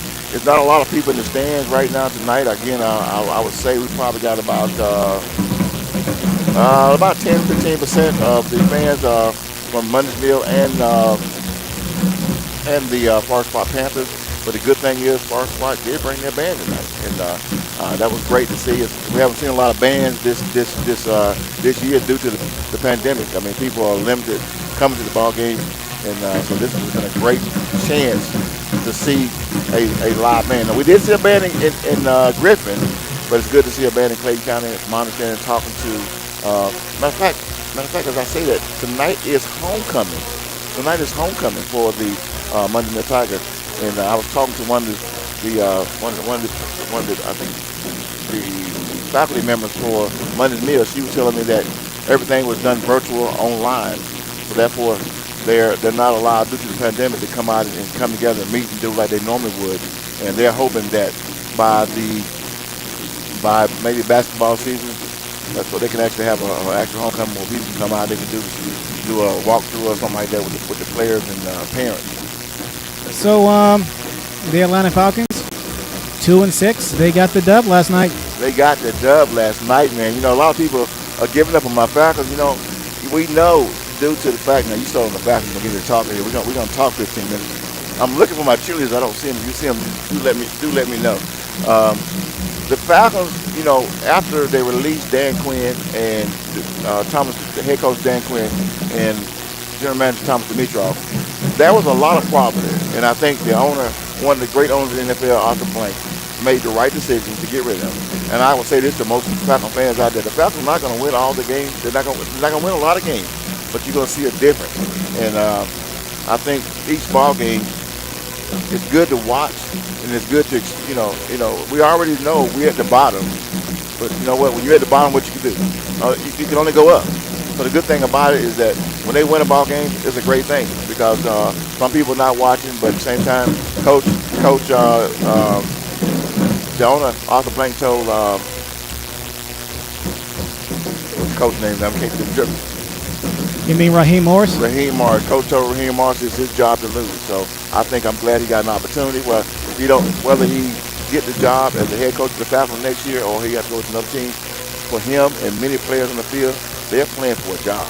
I mean, even though we're looking at it and we want to see them win, but these guys got to go out and do the best they can because what happens if they lose, if they continue to win, then guess what? There's other teams in the NFL that they can actually go to. Matt Ryan and Julio Jones. I tell you what, it was big last night for Matt Ryan. I was surprised to see Matt Ryan step up like he did and run for first downs and do things I've never seen him do before. So I think it was a great game last night with the Falcons and Panthers. A lot of people I know didn't think they would win, but I knew the Falcons, and I'm going to tell you something else too. I'm going to tell you something to everybody out there listening to this podcast tonight. The Falcons are going to win some more ball games. I'm not going to say which game they're going to win, but there's some rival games here, which in the NFC South division was Carolina. We did take one of those, and I do think the Tampa Bay Buccaneers or New Orleans Saints, I believe we can take one of those, if not one from each team. What do you think? Well, pertaining to the Saints and Buccaneers, the division is going to go down to those two. But looking at the Falcons' remaining schedule, they only have 2 more games remaining. The teams against teams that are below 500, and one of those teams are the Denver Broncos, who is 2-4. That is who the Falcons will host on November the 8th. And you talk about a Denver Broncos team who has been decimated with injuries, including their Pro Bowl linebacker, Von Miller, who is a very special linebacker in the National Football League.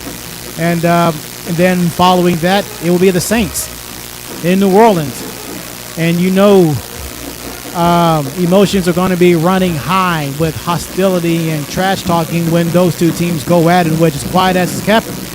That is one of the bigger rivalries in the National Football League. It is considered the rivalry of the South. It doesn't get a whole lot of national recognition pub as it ought to, but kudos to the league for having the Falcons and Saints to be featured on Thanksgiving Night Football the last 2 seasons. This season, for Thanksgiving night, I want to say it is the Ravens and Steelers. Of course, those two teams will play 1 o'clock this upcoming Sunday. But,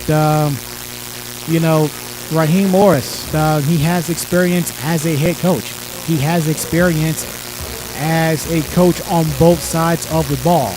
Now, you could very easily knock him for the fact that he's not the head coach, interim head coach, and he was the defensive coordinator to start off the team for a Atlanta Falcons defense who's ranked bottom of the food chain. I want to say they are ranked 26th overall. So there is improvement and work to be done all the way around. And listening to Arthur Blank's comments after the dismissal of Thomas Dimitroff and Dan Quinn, there is no full-fledged commitment to Matt Ryan. I find that to be very interesting. So now you got to ask yourself a question. If you're Arthur Blank and the Falcons, do you continue to tank or do you try and be competitive? Personally, I say try to be competitive because if you're going to just lose ball games on purpose, you might as well just forfeit and spare people the time and energy and the battle of traffic to try and go through going to all these games knowing that your intention is not to win ball games.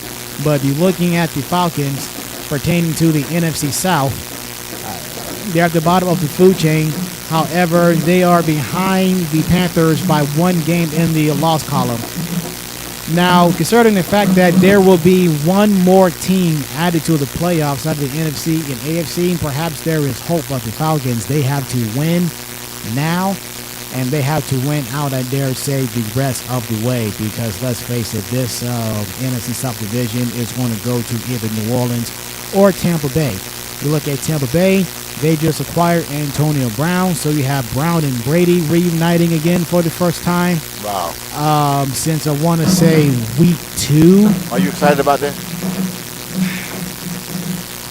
I mean, we kind of knew. I'm not excited about it. We knew that was coming at some point in time. We knew Brown because Brady was talking to Brown all along the time, and we knew that when Brown was at New England, that Brady, that was one. I think that was part of the reason he left because he really wanted Brown to stay. Well, see, the Patriots, they really didn't have a whole lot of necessarily legit weapons for Brady to go to, and so now Cam Newton has been thrown under the bus, and he inherited a roster with not a whole lot to necessarily work with, and then not to mention, he got hit with the COVID-19 thing, so perhaps he's still not functioning properly the way as he should because of that. But let's keep in mind, the first talk of Brown coming back into the league was actually to the Seattle Seahawks. Then next thing you know, out of nowhere, I come across news and reports that the Buccaneers, they have spoken to Antonio Brown. The next thing I know, I come across a notification that Brown is going to Tampa to speak with the Buccaneers while still in negotiations with the Seahawks. Now let's keep in mind, last season, Tom Brady offered free room and board to Brown to stay at his house with his wife and his kids. And keep in mind of what it was that Brown was accused of prior to joining the Patriots. That was a brief in and out stay. I want to say the Patriots won that one game against the Dolphins in Miami, which, as quiet as it's kept, the Patriots, they have struggled to win football games in Miami. So, we will see how this thing goes out. Then apparently the Buccaneers are just loaded on offense. Just all kinds of loaded on offense. I mean, it's no secret that the Buccaneers are getting better and better, and the way things are going on in New England right now. I mean, there's no question that Tom Brady is the GOAT. He is the GOAT. I mean, don't get me wrong. Belichick is probably one of the best coaches in the NFL, and I take my hat off to him.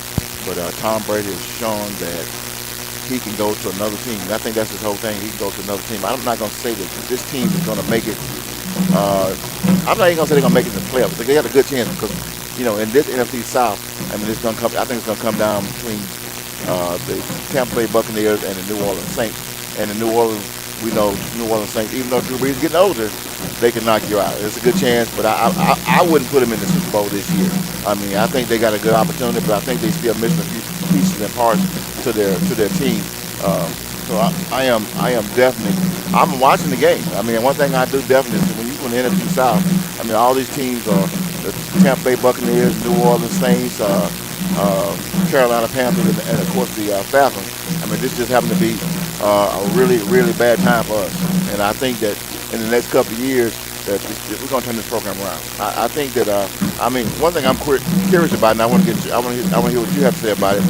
Do you think that if Raheem could win at least 5 games this year, a total of 7 games, you think he should have an opportunity to come back next year and be the head coach of the Falcons or extend his contract, or you think they should continue on and on the search for a new coach? Well, Raheem Morris is actually in an interviewing process with the Falcons. Again, you have a head coaching position available with the Houston Texans, and I am waiting for the trigger to be pulled in Detroit with Matt Patricia. He has to go. Adam Gase, he has to go with the New York Jets. So if Arthur Blank does decide to move on to something completely new and different, Raheem Morris definitely has the opportunity to put himself in position to be a head coach someplace else. Right. And considering the climate that has occurred from Labor Day weekend, Memorial Weekend up until now pertaining to racial injustice. Right. Raheem Morris being the head coach of an NFL team, that will be something very valuable and very noted. And going back to the Buccaneers winning or going to the Super Bowl as Monday's Mill Tigers make their way back onto the field, I think that would be I don't think the NFL wants the Buccaneers to go to the Super Bowl this particular year. Well, I don't think they're going to go this year. I just You don't wanna know see- why? I don't think they have everything they need. Why? Why? You want to know where the this year's Super Bowl is going to be held at? Where? Tampa. And that's never happened. We have Exactly. never had That an is never NFL team. It has came close. I mean, Yeah. the Vikings, they came close to playing in the Super Bowl that their city was hosting, Right. but they decided to just not play the Eagles in Philadelphia. And Yeah, I remember that game. you can make conspiracy theorists, allegements, and speculations that the Saints, they should have gone to the Super Bowl to take on. Really, they should have taken on the Kansas City Chiefs when the Super Bowl was here in Atlanta, but that didn't happen. And you can make speculations of that. I mean, stop and think about it. If the Saints were to won the Super Bowl, stop and think about it. You have all kinds of connection lines between New Orleans and Atlanta and the surrounding areas of the metropolitan cities. You think all those? But the same thing happened the year that the Falcons, I think we got knocked out. We had an opportunity to go to New Orleans, and they were Yes, praying that it against didn't the happen. 49ers. Right. Exactly, against the 49ers, and that didn't happen. And It the makes you Falcons, wonder, they blew a lead too. So I mean, stop and think about it. So the Saints, if they would have gone to the Super Bowl, you really think that they would have maximized dollars pertaining to plane tickets and hotels? No. Why? They got friends and families in the area. Conspiracy theory? Yeah, that is. But I mean, is there room and place for that? I say so. But nonetheless, the Buccaneers, they can actually do it, because actually my three teams to win the Super Bowl as of now would be the Steelers, would be the Chiefs, and would be the Buccaneers. Well, they got some type of display over here at Forest Park. There was some balloons just flying away. I don't know what happened. Yeah, I saw people go up the bleacher stands with the balloons, and I don't know if that's a celebration of happiness or a celebration of sorrow, but those balloons are gone. Don't know if this is senior night on the road. They're representing, who knows, but those were a lot of balloons that going to be up in the air now. They'll be up in the air. It's cold weather. They won't be up there long. Well, I agree with you on that, but I think you answered my second question. I was going to ask you who you thought what team would go to the Super Bowl this year. It's hard. It's never really easy to predict, but I like Kansas City going back. I think this year it's gonna. It can't have Kansas City and Baltimore, but last year I had Baltimore as my team, and I don't know what happened with Baltimore. I think they kind of got the big head, and they just they had first place. And Well, see, I'm noticing that the coaching staff for the Ravens are trying to keep Lamar Jackson in the pocket quarterbacking thing, and that's something that the Falcons had tried to do with Michael Vick, and that's really not him. Now, granted, that's understandable to keep it healthy, but at the same time, it's like if you have a talent like that, you have to allow that talent to display his talent and what he does best. Right. And if that is scrambling and running the ball, then let the man scramble and run the ball. And I dare say, if you're John Harbaugh, because John Harbaugh was on the hot seat before Lamar Jackson became the starter quarterback. Let Lamar Jackson be Lamar Jackson if you're John Harbaugh and you want to keep your job. Let's keep in mind, you're going to be against a Pittsburgh Steelers team, and when the Ravens and Steelers go at it, there's always that possibility that someone may not make it home to the wife and kids after the game. That's true. Well, I'll tell you what, it's going to be a great NFL season. I mean, basketball season just ended. The Lakers won the NBA championship. I mean, we've been talking about the NFL, and don't forget about the World Series that just happened. The LA Dodgers. I got some choice words for that, but please proceed. Well, the Braves didn't win, and we talked about that, but that's water up under the bridge. Back to the NFL right now, because this is football season. You asked me. It was hard for me to watch basketball. It's hard for me to watch baseball in the middle of football season. And coming up later this month is going to be the Masters. I mean, I like golf, but it's hard to watch. To me, it's not the right time of season for it. But do you think that they should have some type of a bubble, something for the Super Bowl? I mean, because watching a Super Bowl with nobody in the stands, to me, the people and the halftime entertainment, really makes the Super Bowl? Do you think is there they can make it happen without having people in the stands? Honestly, like I stated earlier, in days past, I don't think anybody needs to be playing anything. And I say that sitting at a football game in a booth. Don't get me wrong. I enjoy being up here. I've had about a 8-year absence. I'm glad to be back in the mix. But you got a pandemic happening, and athletes are testing positive for this thing. God forbid someone dies from this thing. Then my question will be, what you gonna do next? I mean, clearly 2020 has revealed as to who you really are and where you really stand. I did understand that it's going to be a 20% or 25% capacity for the Super Bowl as of now. That number could go up, but we are now in what is called a second spike in COVID-19 cases. That could possibly change. But I do know one thing, the National Football League, they was going to have a season win, lose, or draw. Now, perhaps when the postseason starts, then perhaps you can do a bubble to keep, to keep players safe. Now, when you're talking about a football team, that's a lot of players to try and keep in one area and in one surrounding, and that's going to be a challenge. The NBA, they did it. Major League Baseball, they had the opportunity to do it. Players Association said no. Owners did. That's the same situation with MLB. MLB owners, they wanted the bubble. Players said no. And there was all kinds of a situation pertaining to that, so that we can get into some other time pertaining to Justin Turner of the Dodgers. But nonetheless, there will be fans in the stands. How much, I don't know. As of now, it's about 20 to 25% capacity as of now. But so much can happen between now and then. Okay, we're going to take a brief break right now and get back to the ball game. Excuse me, commercial break, and we'll be right back in the second half of this ball game.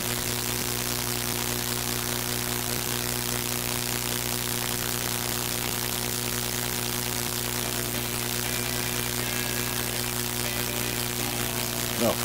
Georgia Media Network, a non-profit corporation, in conjunction with Thomas Photography and the Mike is Hot. You're doing a good job, man.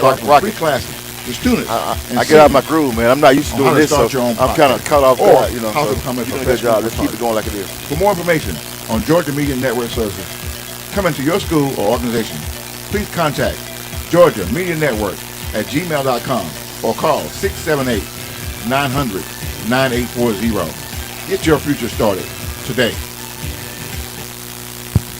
And we're back just in time for the opening kick that's in the air. He takes a hop skip at the 26, get to the 30, and eluding defenders, cutting back inside, crossing the 30, and down goes Anton Green at about the 36-yard line. And here we go. Second half is underway. Tigers are trailing the Panthers 26-8, and here we go again. Hopefully we'll have a wild second half like we did in the first half. That was a nice kickoff return. He just got to, to me, I think sometimes these guys do a little bit too much dancing in the backfield. Just run. I mean, when you run and you find an opening, that's when you cut. But a lot of the juggling in the back, while on the return, I think he hurt himself and he could have got more yards. First down to 10 from the 36-yard line is going to be a handoff to Grant. He's turning the corner to the far side, has blockers ahead at the 40, 45, 50. He's at the 40, and he is taken down from behind with a flag on the field. More than likely, this bad boy is coming back. I think I saw a yellow flag this time. I saw a yellow flag this time, too. Maybe they're alternating colors here with the flags.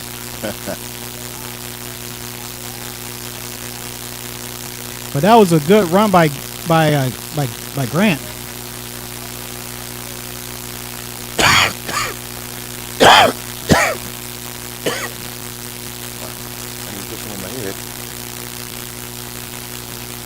Holding. It will be against the Tigers. What else is new? Another penalty for the Mundy's Mill Tigers. Speaking of which, their opening game was against Lovejoy. They lost that game 38-7. Then they went to Pebblebrook in Mableton, lost that game 40 to 13. It is now going to be first down and 10 from the 36-yard line.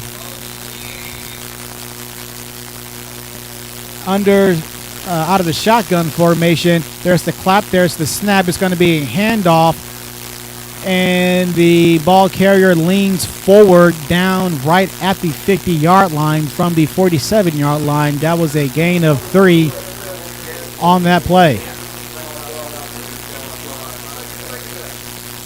Then the Tigers, they get their first win of the season against Mount Zion, 33-24. Then they lost to Woodward Academy, 45-13. It's going to be second down and 7 from the 50-yard line. Springer out of the shotgun. 3 wide receivers set, 2 to the near side, 1 to the far side. Halfback is to the far side of the quarterback. There's the snap. There's the clap. And here comes the running back running near side. Gets to the 45, and he is taken down by Renario Gordon as Noriko Danner with the carry. No, I beg your pardon. Yeah, Gordon with the stop and Danner with the carry. Inside Panthers territory, which the Tigers, they picked up momentum to close out the first half of this ball game. First and 10 from the 42. Out of the shotgun formation is Springer. There's the snap. There's the throw. It is complete to the near side. And out of bounds, maybe goes the defensive back catching a pass. Tobias Riley with the tackle.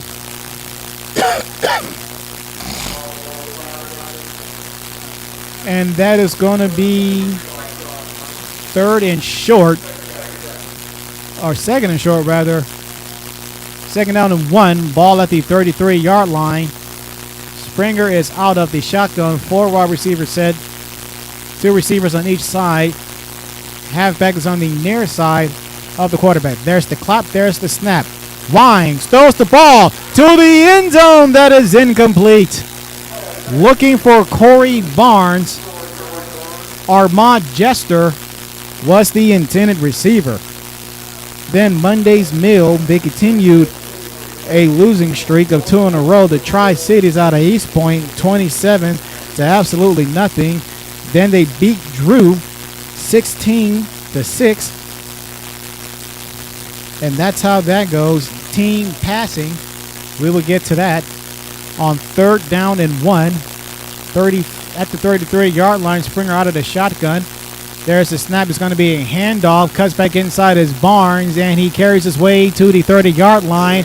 And you have Tigers pushing Barnes forward while Panthers are trying to push Barnes back. And we have somebody slow to get up on the field.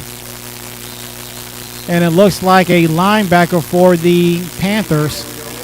And this is the third injury timeout we have seen in this game, and that's not good. The clock stops with 10 minutes to play in the third quarter. The Tigers, they got another first down, but play will stop due to another injury timeout.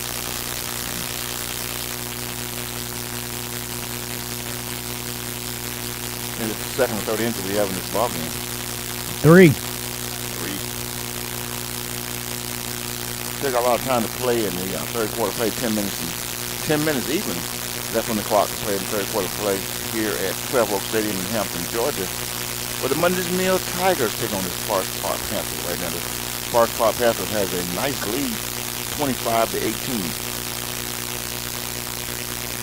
The Georgia Media Network Services, a non-corporate corporation in conjunction with Thomas Photography and the Mike is Hot, is offering free classes to students and seniors on how to start your own podcast or how to become a professional photographer. For more information about Georgia Media Network Services coming to your school organization, contact Georgia Media Network at gmail.com or call 678-900-9840.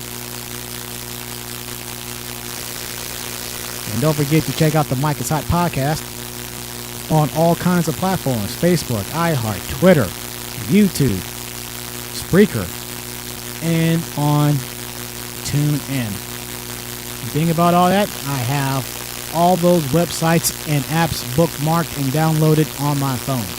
So there's no excuse for me. Take your pick as to which platform you want to check out the Mic is Hot.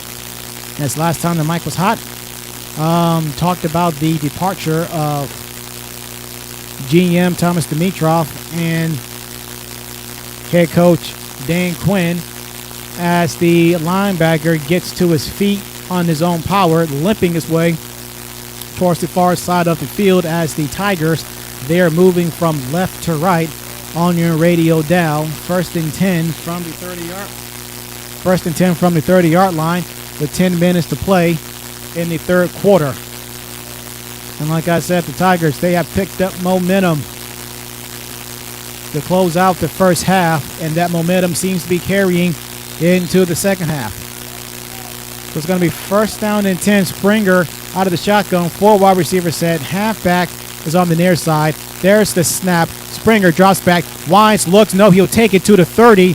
And he cuts back outside to the 25, the 20, eluding defenders, and he steps out of bounds out to the 15-yard line, running to the far sideline, eluding defenders and scrambling, creating opportunities to pick up big yardage. And the Tigers are now have returned inside the red zone.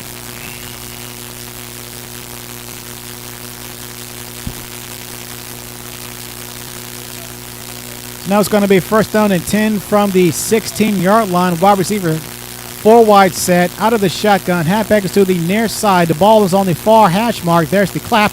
There's the snap. Stiff arming is Grant. Has blockers trying to turn a corner. 15, 10, 5. Touchdown! Jalen Grant. That is his second visit in the end zone. And it's like I said earlier, folks. I mean, this ball game's not over yet. If you don't come down here, you still got 9 minutes, 34 seconds left to go in the third quarter play. Mundy's Mills just scored again. The first half of the ball game was Forest Park, and the second half, Mundy's Mills is taking charge, and they're getting back in this ball game. They're only down by 24-25. If they kick this extra point, the game will be tied. Am I correct? I got, by my count, I got 26-24. Is that 6 or 5? No, that's a 6. Okay.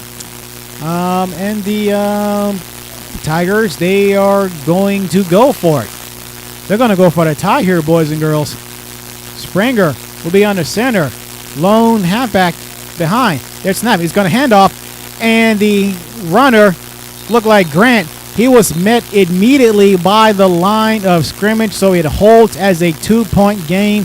26-24 with 9:34 remaining in the third quarter from Hampton, Georgia at 12 Oak Stadium.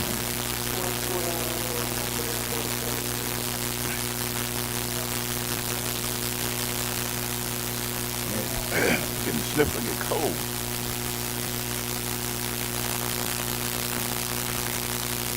So it looks like these Tigers, they got themselves a run here, folks. They have scored 24. The Tigers have. They've scored 24 unanswered points. The last time the Panthers had got on the board, period, they got the ball at the 2:14 mark of the first quarter. That closed out the first quarter, and that was the last time the Panthers had gotten on the board since then. Here goes the running kick from the near hash mark. The ball sailing, the ball inside the 30, and now he's running to the far line. Half blockers get to the 30. The 35 lowers his head and turns the legs, and he crosses the 40. Down he goes. That was by Andrea Taylor.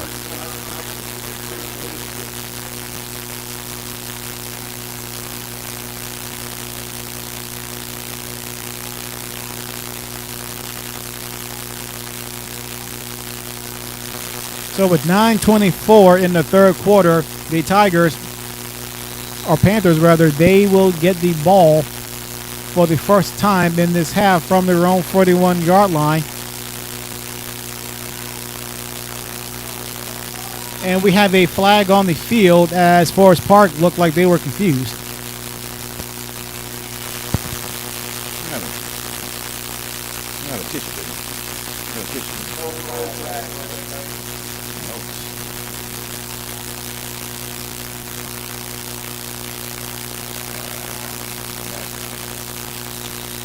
All righty, yep, and we got more flag.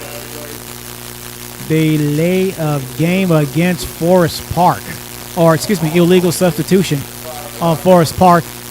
That's a 5-yard penalty, and so on the ball is going to go back to the 36-yard line. I heard the coach of the park, the Mundy near Tyke on the sideline, just going crazy, like he's jumping, he's moving. So now it's going to be first down and 10 out of the shotgun. It's going to be a handoff to Jackson. Jackson gets to the 35, and he doesn't go any further than that. Tackled by a host of Tigers. And Jakaria Hardaway has returned back to doing the quarterbacking duties for Forest Park. And that is great news because he was out of commission for the remainder of the first half a little while ago.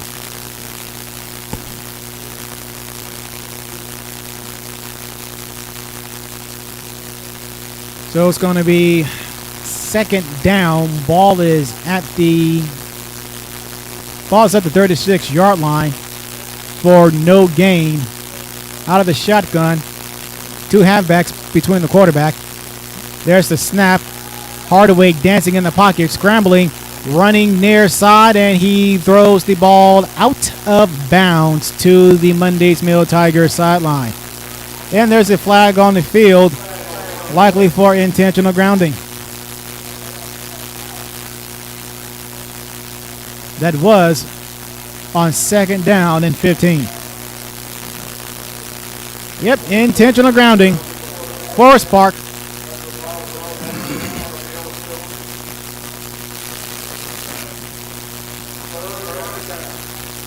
So now it is going to be third down and 15 from the 36-yard line. And the Panthers have given up 24 unanswered points, and they have gone cold as the Tigers have gotten hot. Again, both teams are under 500. Tigers are trying to improve. The Panthers are just trying to get a win before the season is over. Third down and 15. Ball at the 22-yard line. Shotgun formation. Here we go. Handoff. Running back gets to the 20, the 25, the 30. Scrambling his way near side on the numbers. And that was Jackson with the carry. Don't know why you are that far deep in your own territory and you run the ball, but they picked up good yardage. But it's going to be fourth down as Anton Green goes back to receive for Monday's Mill.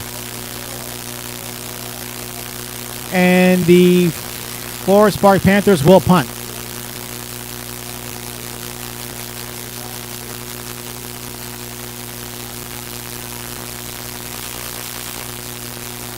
And we have movement up front. Number 70 line, the big fella for the Tigers, for the Panthers, false start.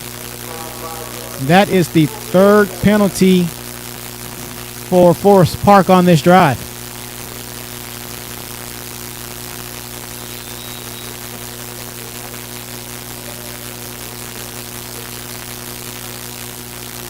So now the ball will be placed on the 22-yard line. There's the snap. There's the punt. It's a nice punt.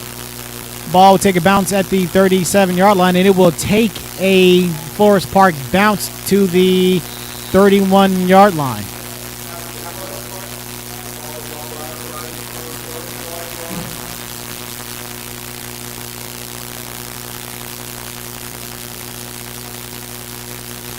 And that ball was actually down by, we believe it to be Navy. Or Forest Park rather. Monday's Mill get first and 10 from their own 31-yard line.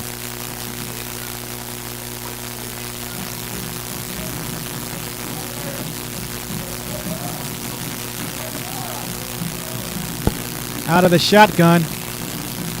3 wide receiver set. 2 to the near side, 1 to the far side. There's the snap. It's going to be a handoff. It's going to be a sweep to the near side. That's blocking ahead. Gets to the 35, 40, 45, 50, 45. Gets to the 30. Gets inside the 10, 15. Stiff farming. Trying to elude defenders. And he gets taken down inside the 5. Down at the 2-yard line. Grant has been doing it and doing it well this evening with the running game. I don't know what the Tigers did at halftime. They went in at halftime and they came out with a fully loaded here. These guys have scored. Grant is running all over, around, and through the Sparks Park defense like it's a treadmill. Almost untouched. I mean, these guys, that had to be a good 70 yards down the field. Statistics for the Tigers: 44 of 82 for 515 yards, averaging 85 points per pass coming into tonight's game. It's going to be first and goal at the 2-yard line. Springer is under the center. It's going to be a handoff to Grant. Why not? He is down at the 1-yard line. Wow. A nice hard run up the middle by Mr. Grant, but the Panther was right there waiting on him at the 1-yard line. Speaking of Grant and running the ball, 137 yards, 137 carries for 536 yards rushing, averaging 89.3 yards per game, 3 rushing touchdowns, averaging 3.9 yards per snap. I don't have the complete stats on it, but I'm sure he got over 100 yards tonight. I would bet all your money that would be the case.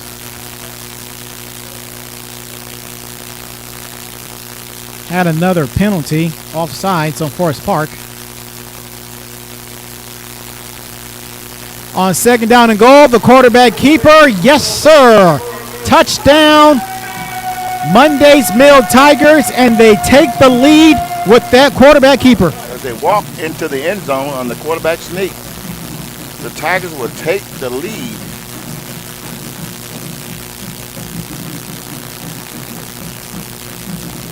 I tell you what, this is an exciting ball game. We still got a lot of time on the clock. I mean, the Panthers really got to get their act together. I mean, they played well in the first half. The second half right now, the Tigers are taking over, and they are just walking down the field. The PAT attempt is up. Hey, the PAT is good. Somebody kicked a field goal after a touchdown, and it went up in the air. That shows the signs of right now what the Tigers are doing. The luck is in their direction. They're doing a lot of great things. I mean, when they start making kicks, you know, this game is being turned around. Yes, because for the first quarter, PATs have been blocked like the Dikembe Mutombo is blocking jump shots and layups. 31 unanswered points allowed by Forest Park. And they have gone about as cold as it is this evening. In the mid-50s when the game started. It should be about 50 degrees at the end of this here conclusion of a ball game.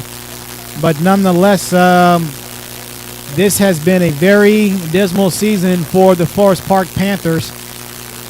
They came out hot, and then they've gone very, very cold, and hopefully they can recover because they're still in this game by 5 points. 6 minutes and 21 seconds left to go in the third quarter play right here at 12 Oak Stadium in Hampton, Georgia, where the Forest Park Panthers, the Monday's Mill Tigers lead this game 31-26 over the Forest Park Panthers. Kick is on the near hash. The ball sails end over end. The ball is caught at the 11-yard line, gets to the 15, 20, 25, and he is gang tackled, and he is knocked backwards, but still managed to stay on his feet. And that was Jackson on the carry. Jackson appeared like he kind of walked into that when he wasn't sure what he wanted to do. He stepped up into a mall of Tigers right there at the 25-yard line, at their own 25-yard line. Other notable alumni for Forest Park Panthers, Charlton Warren. He currently serves as the defensive back coach at the University of Georgia. Played his college ball as a defensive back at Air Force. So it's going to be first down and 10 from the 25-yard line. It's going to be a 3 wide receiver set, 2 halfbacks, sandwiching Hardaway. Halfback is going to be a handoff, and he gets to the 30, and he gets tag team, and we got a Tiger who came up with the ball, but Jackson, the ball carrier, he was down. Flag on the play on this one here. As Navy was the initial defender on that play, and more laundry. What else is new? The flag in the backfield. Let's see what happened with this.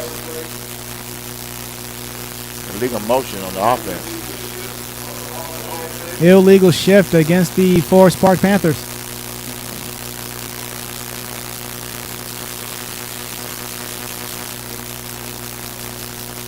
Well, I guess if you are winning in the penalty tally, I guess you are losing in the game. And that was the case for Monday's meal. As for Forest Park, they was winning in the first half, but now they are winning in the penalty tally as it is 5-1. Forest Park leading the penalty tally, and that's just in the second half. 6 minutes, 4 seconds to play. Ball is at the 26-yard line. It's going to be second down and 10 out of the shotgun. 3 wide receiver set, 2 halfbacks sandwiching the quarterback. 2 wide receivers to the far side of the field as the ball is on the near hash. Quick throw, and that is complete. Well, nope, that is incomplete. The throw was low. The intended receiver was William Nix. A nice pass, just a little low. Would have been short the first time if he completed that. Rex Robertson is in his first season as head coach of the Forest Park program. Lifetime score record for Forest Park, 277 wins, 423 losses, and 16 ties. 1 classification championship, 7 region championships for this Forest Park program over the years. It's going to be third down and 10 from the 26. Clock stops at 5:52. Out of the shotgun is Hardaway. He winds. He throws the ball far side. Jump ball. Bobble. Cut at the 50. Flag on the field. To the 40. Taken down inside by Corey Barnes. And that was William Nix with winning the one-on-one jump ball battle pending the flag. And that is something that Forest Park does not need after a great pitch and catch like that. Well, they're moving the chains down the field. Obviously, it's going to be against the defense. The chains has been moved. Pass interference, and it's probably going to decline it, I assume. Passing interference against the defense. Good call, partner. That was a nice tip and catch pass by the Panthers. Yes, sir, it was. Now the ball is at the 40-yard line to the far hash. Out of the shotgun is Hardaway. He has 2 halfbacks that's sandwiching him. Here's the snap. It's going to be a handoff. Gets to the 40 and gets to maybe the 38-yard line. If that was a short run.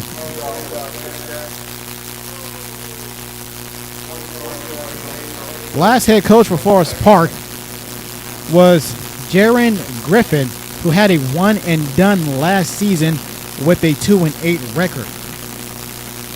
Now, the best season in school history for Forest Park was 12-1, but that goes all the way back to 1968, led by then head coach Carl Madison. Only 5 double-digit wins in a span of 71 seasons in the history of this Forest Park Panther program. First down and 10. Low snap. It's going to be handoff. It's a sweep up the middle. Gets to the 35 and taken down by Corey Barnes. The ball carrier was Jackson.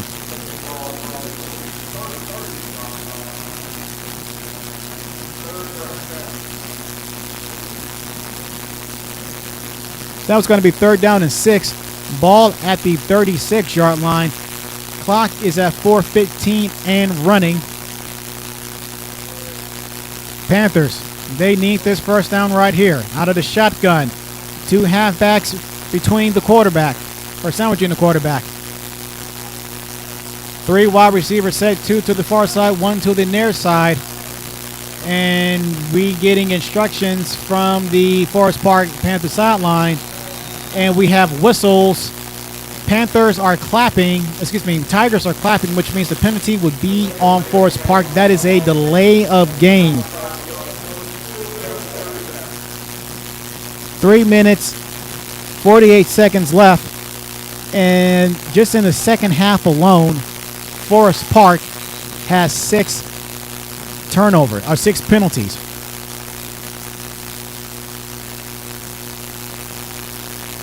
$14 penalties in this game overall for Forest Park. 10 penalties for Monday's Mill, 2 in the second half. So it's going to be 3rd down and 11. Ball knocked back to the 41-yard line. Out of the shotgun for Forest Park is Hardaway. And just as the ball snapped, we have more whistles. Now what? Delay of game again for Forest Park. And these Forest Park Panthers, they are falling apart before our very eyes.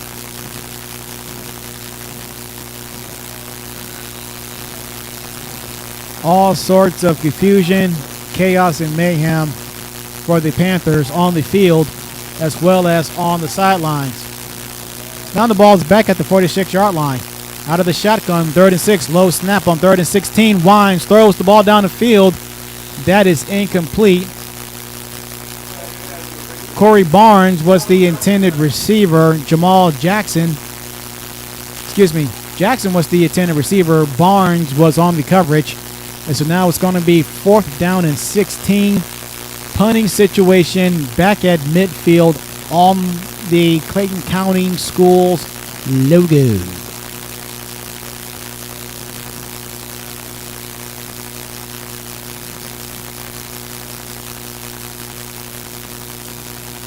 And Green is back to receive the punt. There's the snap. There's the punt. Line drive punt. It takes a bounce at the 20. It rolls, and Green will back up from it. And the ball will be down at the 23-yard line by the starting quarterback, Jakari Hardaway.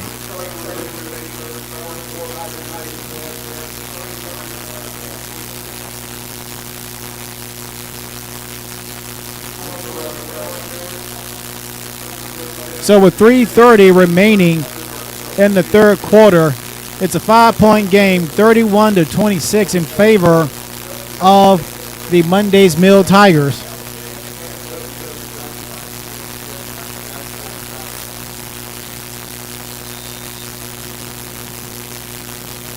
The ball was down at the 17-yard line. The ball is placed on the near hash out of the shotgun. 1st down and 10, Springer hand the ball off. And the Panthers were on the prowl as the ball carrier got absolutely nothing on that run. That was Grant. So he finally got stopped because he has had his way with the Panthers defense all evening.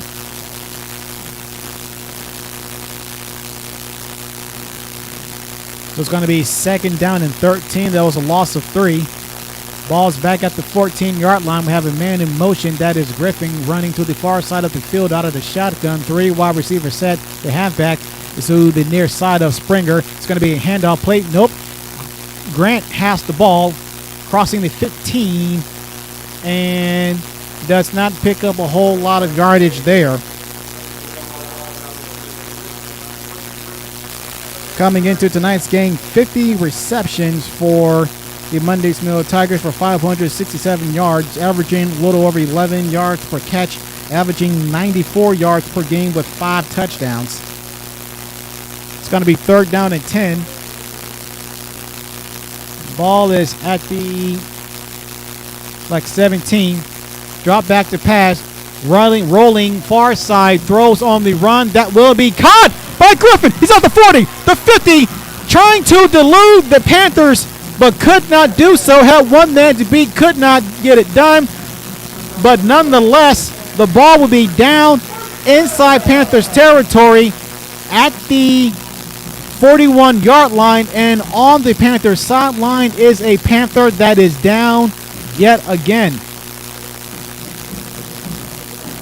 And it seems as though the Panthers are winning in penalties in this game and are winning in the body count. That's like the third Panther who needed medical assistance in this game thus far.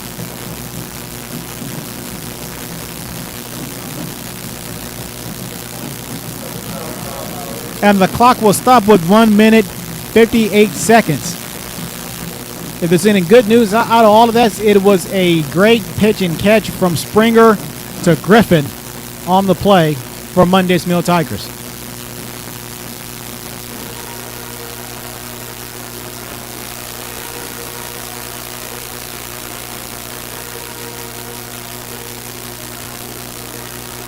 While we are taking this time out, don't forget to check out the Mike is Hot Sports podcast. You can catch us on all kinds of platforms: Facebook, iHeart, Twitter, YouTube, Spreaker, and by TuneIn.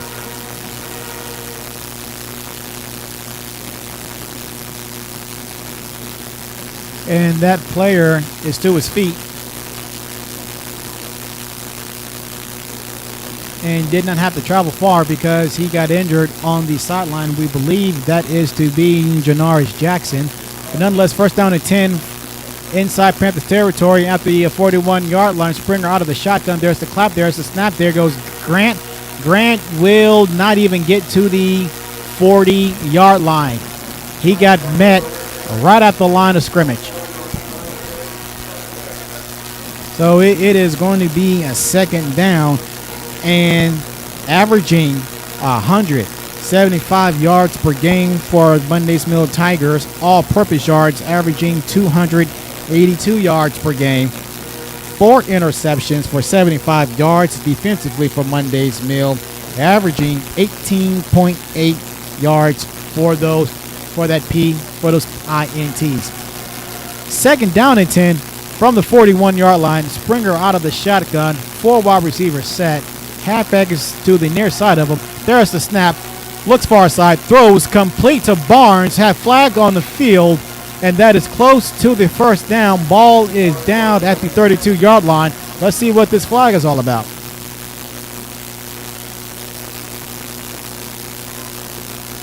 It appears the Tigers is moving the ball down the field at will. And it looks like the ball's going to look like the penalty is going to be against Monday's Mill as well. Chop block. Monday's Mill. I'll back them up.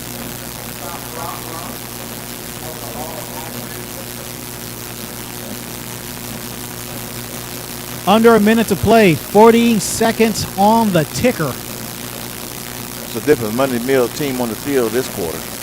You can make the same perception for Forest Park. But Monday's Mill, we get 9 sacks coming into tonight's game for 78 yards, averaging a loss of 1.6 sack per game. 39 quarterback rushes, a grand total of 240 solo tackles, 157 assist tackles for a grand total of 397 tackles coming into tonight's game. That's 66.2 per game. 34.5 tackles for loss is the average there. Second down and 22 out of the shotgun is Springer. There's a snap. It's a reverse to Barnes. Barnes gets Barker head to the 50, 45, the 40, the 30, and down he goes. Nope, he steps out of bounds. Picks up a first down and some. And that was a huge... There's a flag on the play. That was huge trickery. That worked out well for Monday's Mill, and then now we have the pink flag. I should have kept tally of what kind of flags we got showing, because right now we got a pink flag. The last 2 flags, or the last 3 flags, they were yellow. Not that I'm into stuff like that.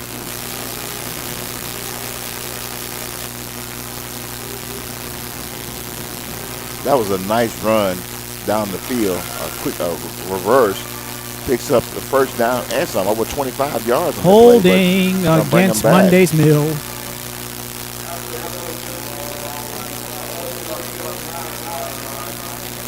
.25 seconds left to go in the third quarter play right here at 12 Oak Stadium in Hampton, Georgia. Clayton County Schools, Monday's Mill Tigers, Forest Park Panthers. Well, that nullifies that great reverse that we had seen. So now it's now second down and 20 from the Tigers' own 49-yard line. Out of the shotgun yet again is Springer and company. Three wide receiver set. There's the snap. It's going to be handoff. Gets to the 50, rumbling his way to the 46-yard line. And that's going to be the end of the third quarter. That was Grant on the carry. And at the end of 3 quarters of play, it has been all Mundy's Mill Tigers putting 31 unanswered points on the board at the end of 3. It is 31-26. Mundy's Mill Tigers over the Forest Park Panthers.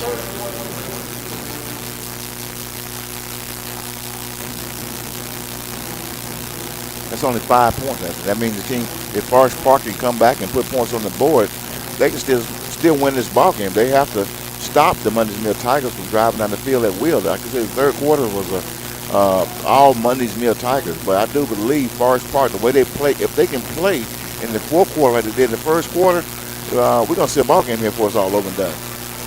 Oh, yes. Like I said, since the 2:14 mark in the first quarter, that's when the Forest Park Panthers, that's when they started a drive that led to a touchdown run, but the 2-point conversion failed. And we haven't seen or heard, well, we're watching the game, so we can see that Forest Park has yet to get in the end zone ever since then. Now the teams have flipped the side to the other side of the field, so now Mundy's Mill is moving from right to left on your radio dial to start off this fourth quarter. It is now third down and 15 from the 46-yard line as Springer and company for Mundy's Mill is out of the shotgun. The 3 wide receiver set, 2 to the near side, 1 to the far side. There's the snap. Springer, quick throw over the middle. That's complete to Barnes at the 40. Turns the corner. 35, 30. Gets just enough for the first down. He's down. Looks like he's going to be down. And that's Corey Barnes, the brother of Cameron Barnes. And another body is on the turf yet again. This is the 5th injury timeout we got to take with 9 seconds off the clock in the fourth quarter. With timeout on the field right here at right at the beginning, 11 minutes and 54 seconds left starting the fourth quarter play at 12 Oak Stadium in Hampton, Georgia. The Mundy's Mill Tigers lead 31-25. We're going to take a commercial break. We'll be right back.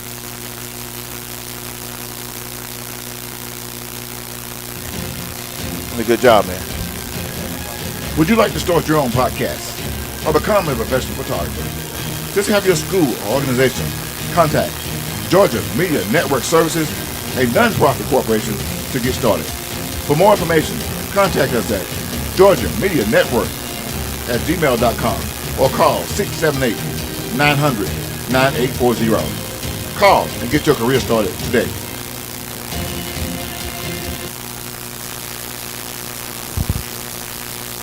Welcome back to 12 Oak Stadium, Hampton, Georgia. We still have Corey Barnes down on the field as both sides, both teams, players on the field, they have taken a knee as Barnes now sits up, sitting right on the numbers of the 30-yard line. That's where he was tackled, so that's where the ball will be, to the far hash. This is about the most injury timeouts of a game that we have seen all year. Barnes is to his feet. He's on the far sideline, so he has a long walk to get back to the Mundy's Mill Tiger sideline, which is right before us. Cheerleaders, they were sitting down as well, getting a few applauses.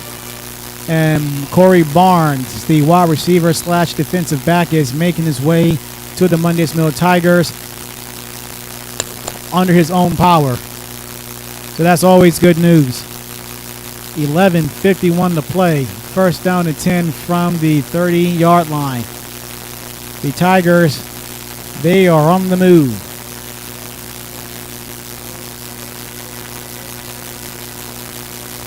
And Springer will be out of the shotgun. It will be 3 wide receiver set, 2 to the far side, 1 to the near side. Have halfbacks between each of them. It's going to be a run to Green, trying to turn a corner. Gets to the 30, lowers his head, and hello, we got ourselves a hard collision there. Oh, baby. That was hard hitting that we just don't see anymore these days. Mark Jester put a good licking on Anton Green, and kudos to Green. Green lowered his shoulder, trying to put it on Jester as well. It's going to be second down. That was a gain of a few yards inside the 20-yard line. No, inside the 25-yard line the ball is at. Ball's on the near hash. Second down and 2. There's the snap. Springer in trouble. Throws near side. Throws. It is complete at the last second by Green, but he was out of bounds. He caught it. He's out of bounds. That is incomplete. It's going to be third and short coming up.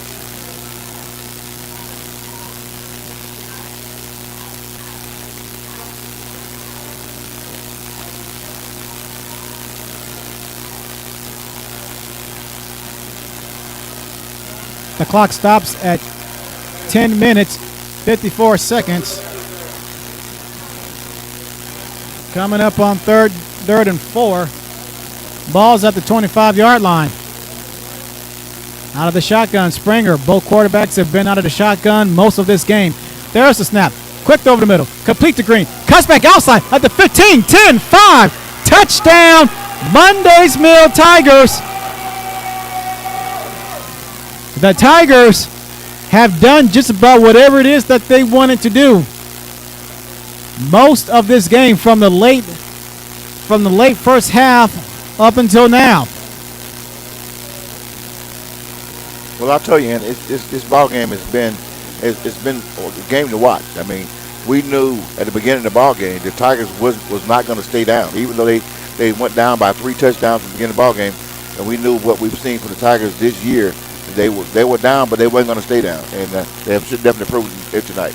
The PA 10, nope, is a rollout by Springer. He's going to keep it. He's back at the 10, get to the 5, try to go for the pylon, and he did not get there. No, sir. I want to say he got popped heading out of bounds back at the 2-yard line, but that linebacker said, "You're not getting in the end zone, buddy." So at the end of that drive, 37-26 is our score. And yes, ladies and gentlemen, the Forest Park Panthers, they are still in it.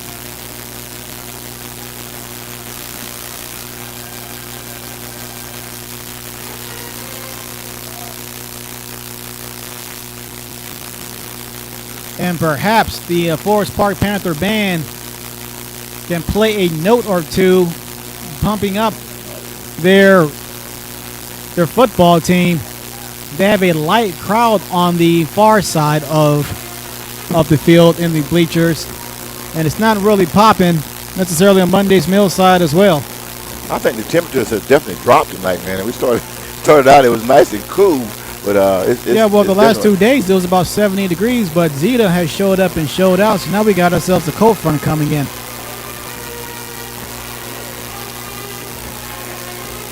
Forest Park is set to receive the kick.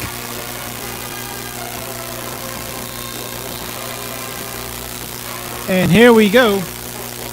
Ball is in the air. Is a short kick caught at the 30. Gets to the 40, the 45. Wrapped up and rustled out of bounds by Sheldrick Mackey. That's a name we don't call too often. But Renardo Gordon, he had to carry. Or the kickoff return. Last time they kicked the ball off them, I think he was the one that ran it back for the touchdown on the opening kickoff. So it's going to be 1st and 10 from their 46-yard line. Beg your pardon, 47-yard line.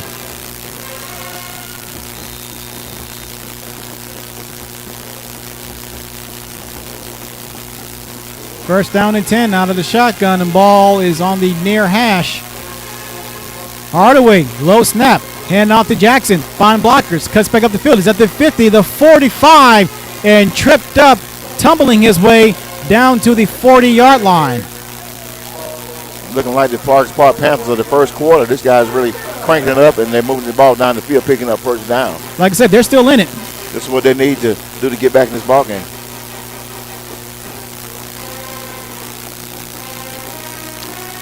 And the Panthers, they will go no huddle. They're going to do a hurry up, and rightfully so. First down and 10, ball at the Tigers 40, out of the shotgun. Hand off to Jackson. Again, sweeping far side, trying to turn a quarter at the 40. Does so, and does not go any further than that. Actually knocked back 10 yards by a gain of Panthers. Nicholas Hatchett, among others, on the carry or on the coverage, trying to take down Jackson. Under 10 minutes to play now. Ball is on the far hash mark. Out of the shotgun is Hardaway. 3 wide receivers set on second down and 9. Ball at the 39-yard line. There's a snap. Quick throw. Far near side. Low catch.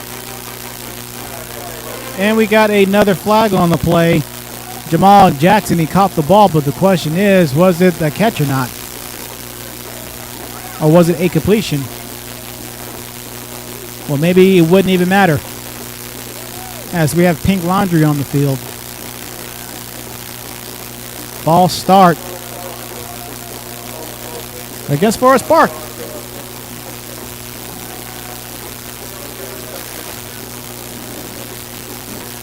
That is the 8th penalty for Forest Park in the second half. They're doing it to themselves, folks. 9:33 remaining in the first half, or 9:34 remaining in the ball game, rather. It is a 11-point swing in favor of Monday's Mill, 37-26, as the Forest Park Panthers are moving from left to right on your radio dial. Out of the shotgun, second down and 14. Halfbacks between Hardaway. 3 wide receiver set. There's a snap. Hardaway looking, throws. The ball is tipped, intercepted. It's intercepted by Demetrius Johnson. Only one Panther to beat. He had 4 blockers in front of him. Touchdown, Monday's Mill Tigers.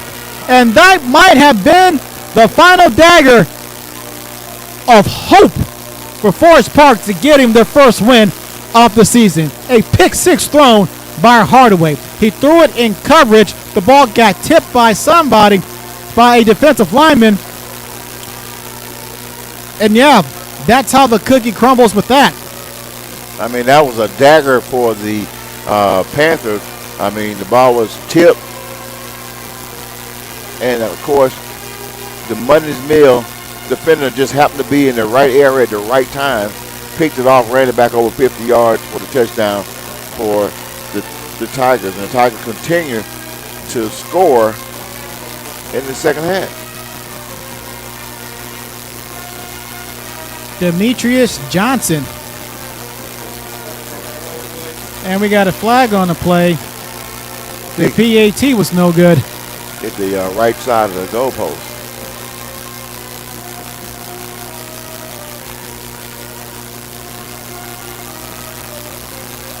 Okay, you're the Forest Park band. You have to play something a little bit more uplifting and inspirational. I think they're warming up over there. They should have done that at halftime. They wasn't doing too much. So we get another retry. Nope, it's a fake. It's quarterback keeper back at the 5. Throws end zone. That is caught. The 2-point conversion is good. Khalil White, the backup quarterback, throwing it in the end zone. And that was by the tight end, Sheldrick Mackey. 45-26 is our score. Monday's Mill have a nice, comfortable lead now.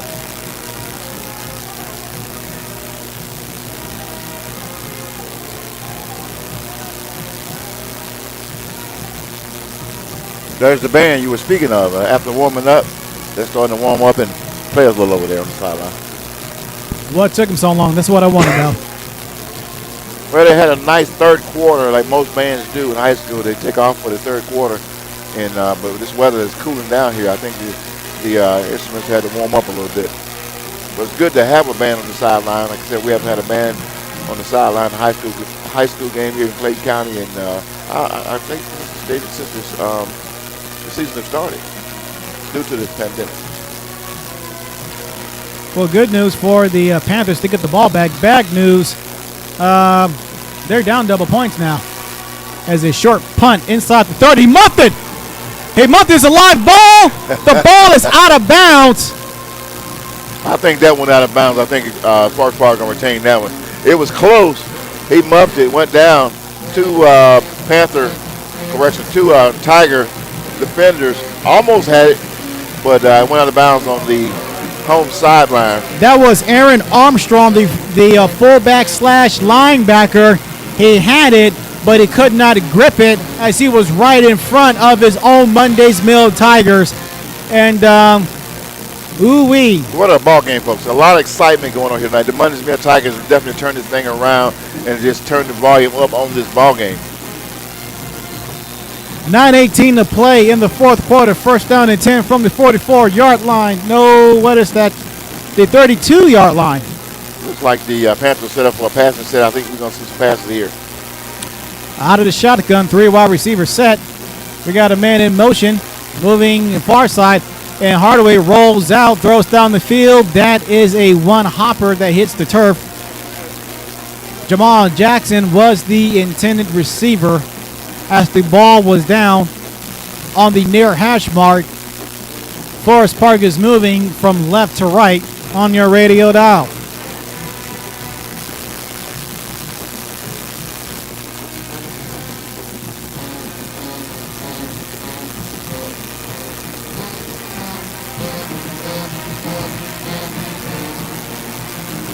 It's going to be second down and 10. Man in motion. Looked like somebody moved up front. Flag on the field. Whistles blown. The play has stopped.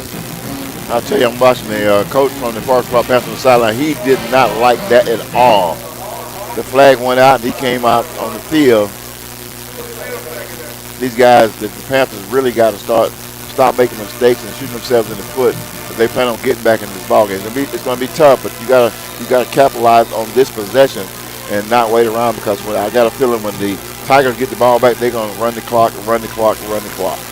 Rex Robertson, in his first season as head coach for Forest Park, told me before the game, no offseason program, and that has really hurt his football team. And we have a handoff out of the shotgun, gets to the 30, 35, 40, tumbling his way down to the 40-yard line. Jackson with the carry. Looked like he got stopped by Anthony Griffin, who's playing defense. It's going to be third down coming up. Ball is at the 40-yard line. No huddle. Out of the shotgun formation. There's the snap. Handoff to Jackson. Jackson, loose a defender, gets to the 40, down to the 44-yard line. Look like that's enough for a first down. There's another flag on the play, a yellow flag this time. Looks like the back judge threw it in. Possible face mask on the defense, it appears to be. That's definitely going to help the Panthers.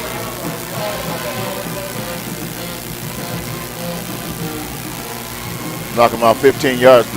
They should put him into right close to Tiger territory. At the midfield. Yeah, ball is at the 49-yard line of the Panthers.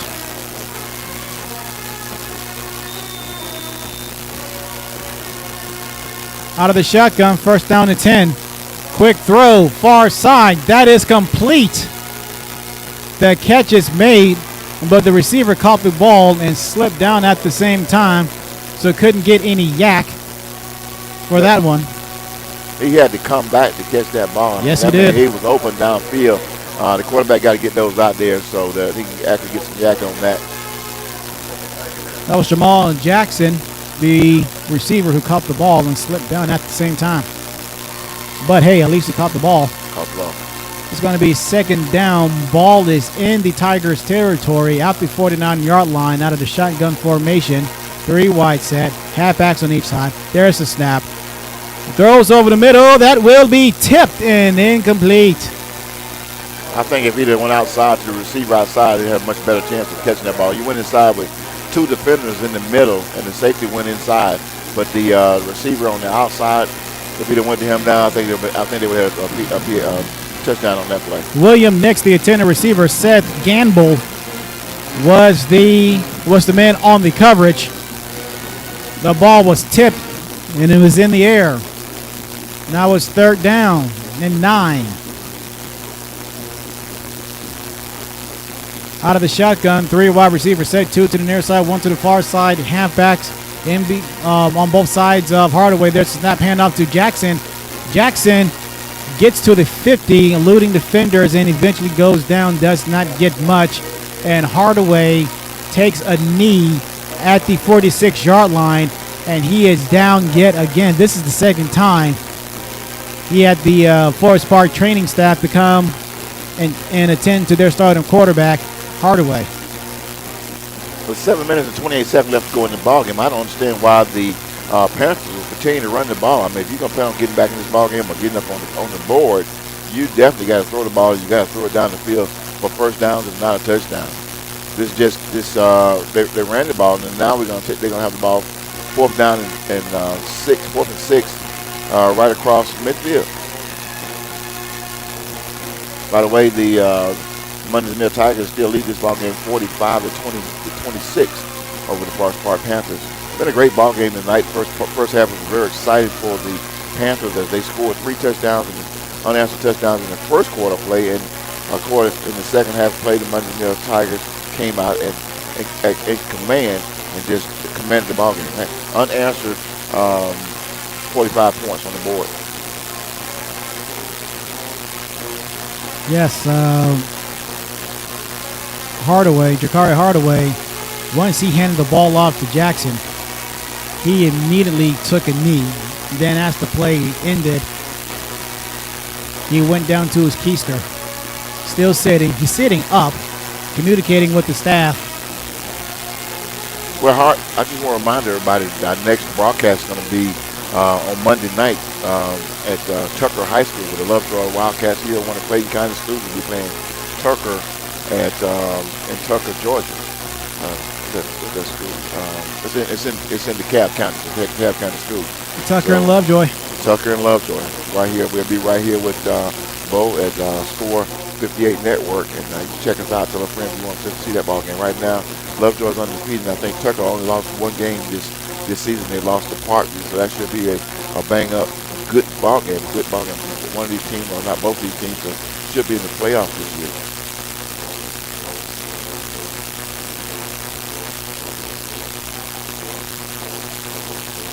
Looking forward to that one.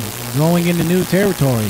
We're leaving the confines of Clayton and going to the Cab now. The Cab got some good football out there, I tell you, man. These teams are Tucker's a team that's really they put up some points, and they've had a tough schedule this year. I don't have it in front of me, but we'll talk about it next week.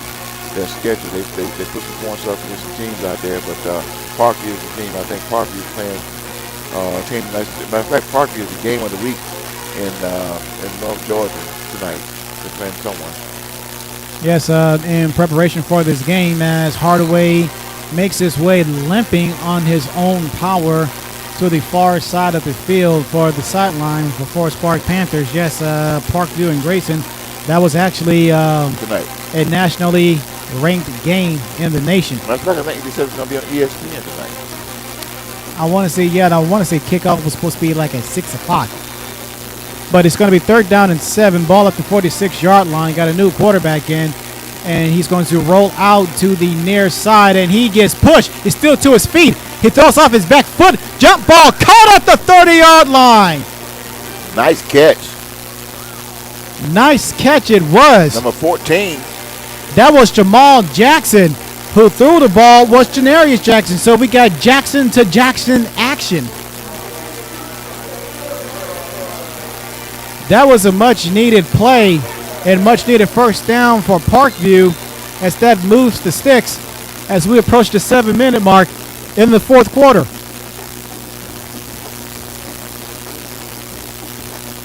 The Panthers definitely need to score on this possession as the clock continues to run. It's going to be first down and 10 at the 30. Thanks to the Jackson to Jackson connection. Out of the shotgun is Jackson. He gets the snap. It's going to be a quarterback keeper. He cuts back the other way, near side, and he gets swallowed up, and he is taken down, and we have flags on the field for that one. Jeremiah Fan, among others, in on that tackle. I mean, you can't afford to give up points yards like that. I mean, on a play like that, when he looked downfield, didn't see anybody. He should have got outside the pocket and just threw it away. He could have saved some time on the clock. But if it wasn't for the penalty, the clock would still be running. 6 minutes and 27 seconds left to go in the fourth quarter play.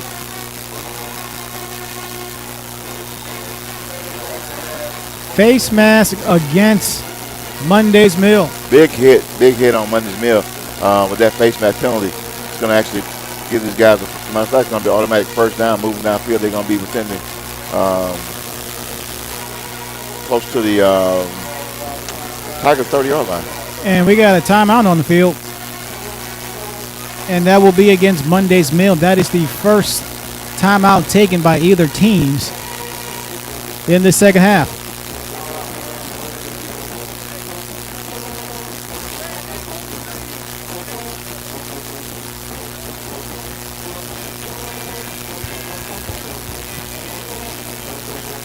Georgia Media Network, a non-profit corporation in conjunction with Thomas Photography and The Mic is Hot, is offering free classes to students and seniors on how to start your own podcast or how to become a professional photographer.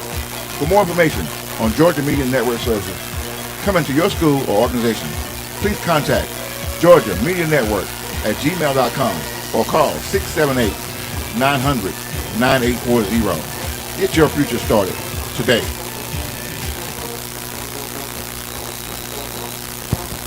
Welcome back to 12 Oaks Stadium, Hampton, Georgia.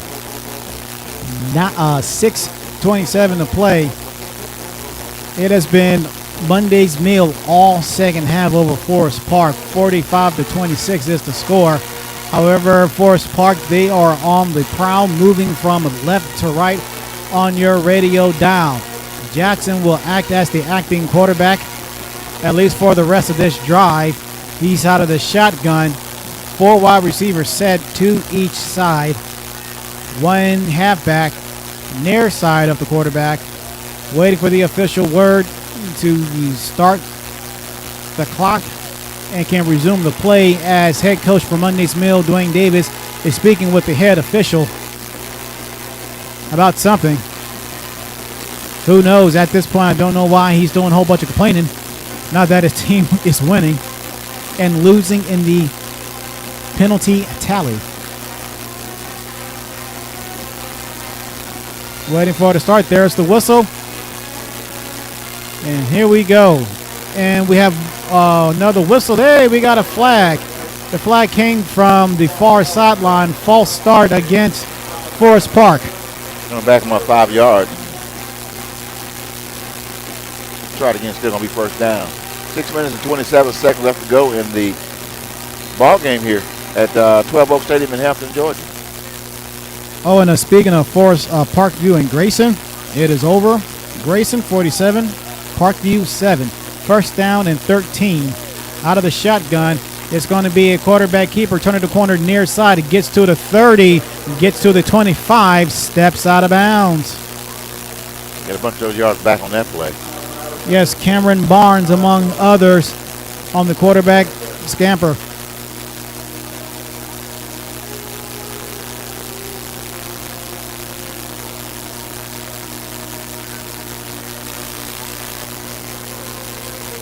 So now it's going to be second down and 5. Ball's at the 25-yard line. There's the snap out of the shotgun. It's going to be a quarterback keeper to Jackson. Cuts back up inside. It gets to the 20, the 15, taken down just inside the far hash mark. And that's going to be a Forest Park first down. approaching the 6-minute mark in the game.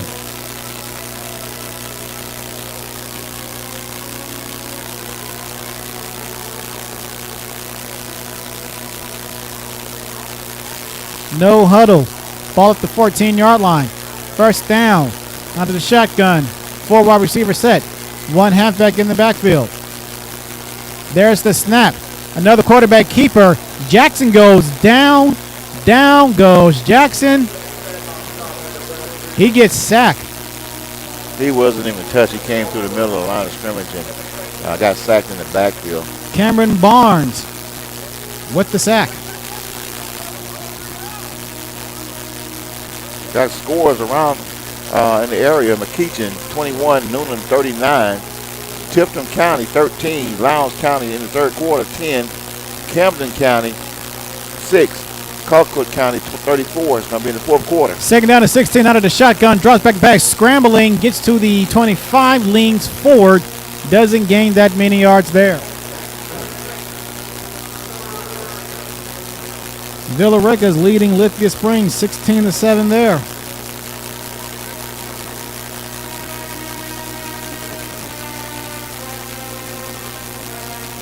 Lithonia defeated Northview 28-20. 4:40 to play. Third down to 16. Balls at the 21-yard line. Out of the shotgun is Jackson. 4 wide receiver set. 1 halfback in the backfield. There's the snap. Here comes the rush. Wines throws the ball. That is a wobbly ball. That will be caught by Green. He's at the 10, 15, 20. He gets a blocker. Cuts back up inside. He's at the 40. He's at the 50. He gets a blocker ahead. Cuts back inside. He's at the 30. He's at the 20. 15, 10, 5. Touchdown, Monday's Mill Tiger. The second pick six taken to the house. I mean, that was nothing but green grass and turf. He picked that off right out there, right at the 5-yard line and run it back 95 yards for a touchdown for Mundy's Mill Tigers. This game is definitely over. 51 points. And you was telling people to come on out to the ball game.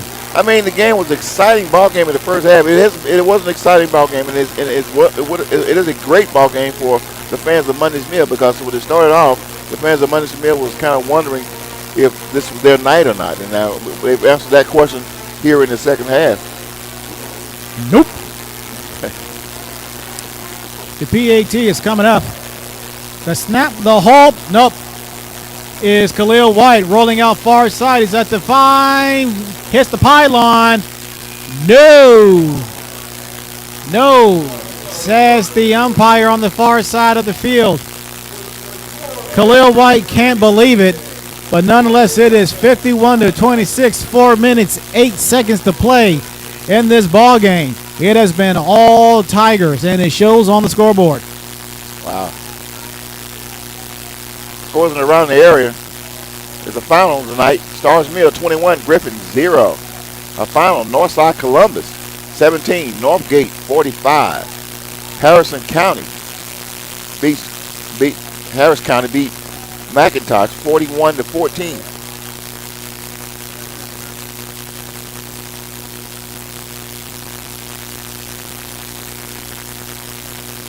Warner Robins final 22-19 over Ware County.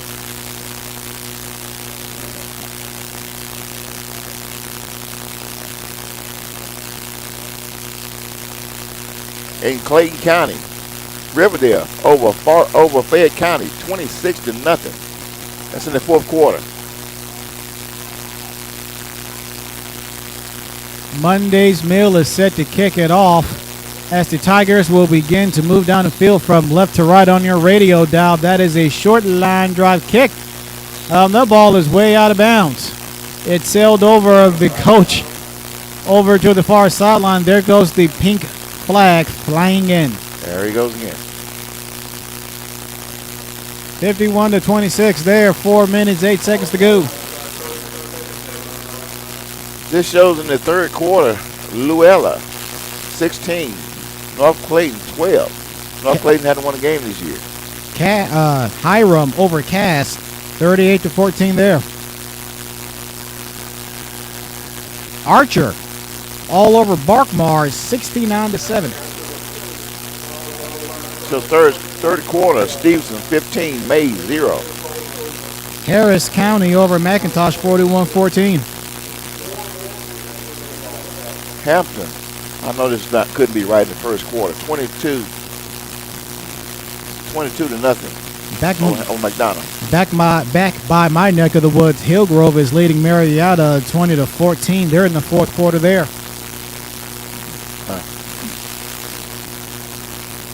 Cherokee over Etowah in the fourth quarter, 35-6. Calhoun over Woodland, 38-0.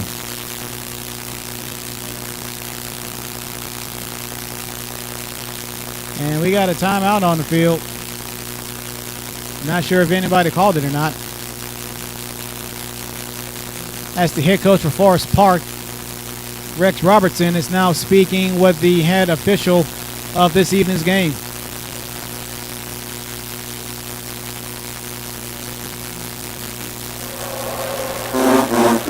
Riverdale over Forest County, 32 to absolutely nothing. That is a final. Jackson over Chapel Hill, 24-21.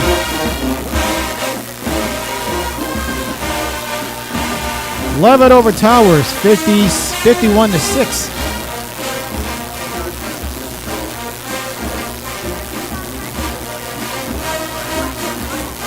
My beloved Campbell Spartans, they failed to Pebblebrook in Mableton, 26-3.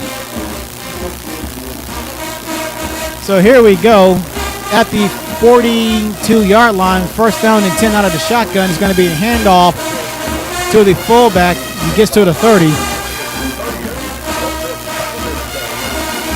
That was Benjamin Strickland. That's his first carry of the game. And I said 30, he actually gets it to the 31-yard line. Make that 42-yard line. Under 4 minutes to play. There's going to be second down and coming up.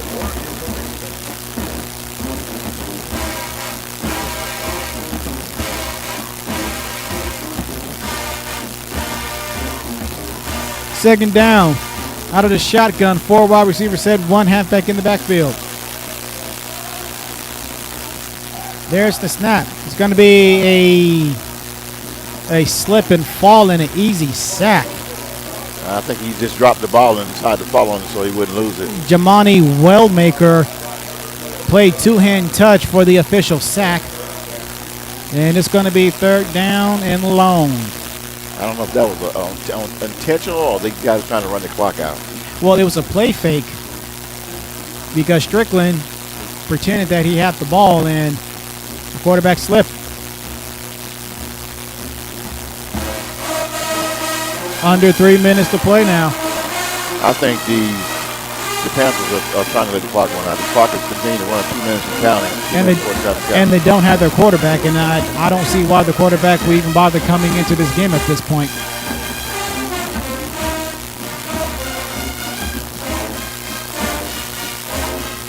It's going to be 3rd and 15 from the 37. Out of the shotgun, new quarterback. There's the snap, hand off to Strickland, and he gets upended at the 38-yard line, excuse me. Tumble his way to the 40. And it's going to be 4th down and about 10. The clock continues to run. 2 minutes to play.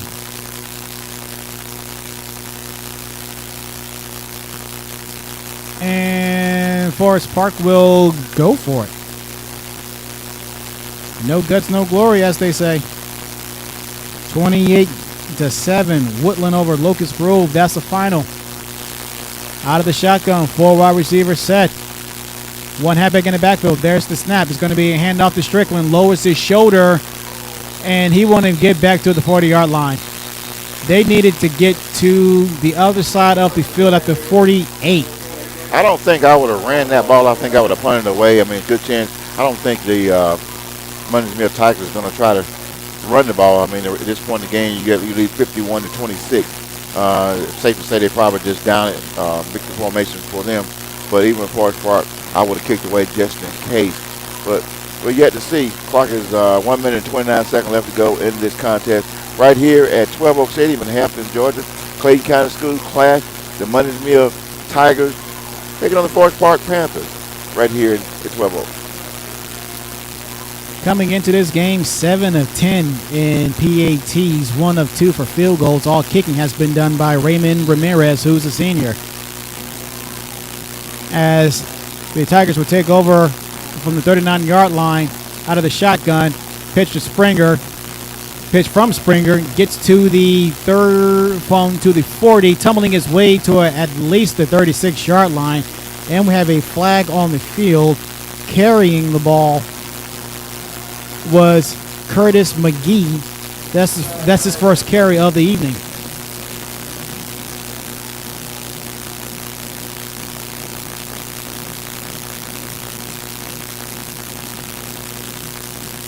Face mask Against Forest Park.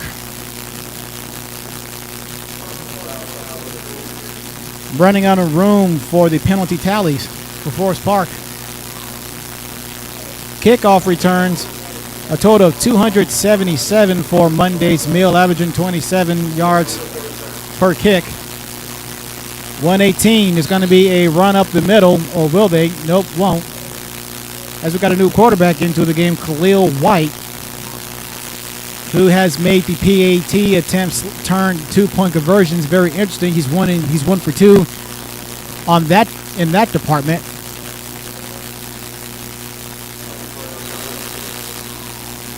Don't see a penalty. Don't see a flag. So we're going to resume play. 1st and 5, handoff, and he breaks free, crossing the 30, turning his way to the inside the 30-yard line. Nope, he's ruled down at the 26-yard line. Why did they stop the clock? That was the first down. As Christopher Joseph, he gets the carry.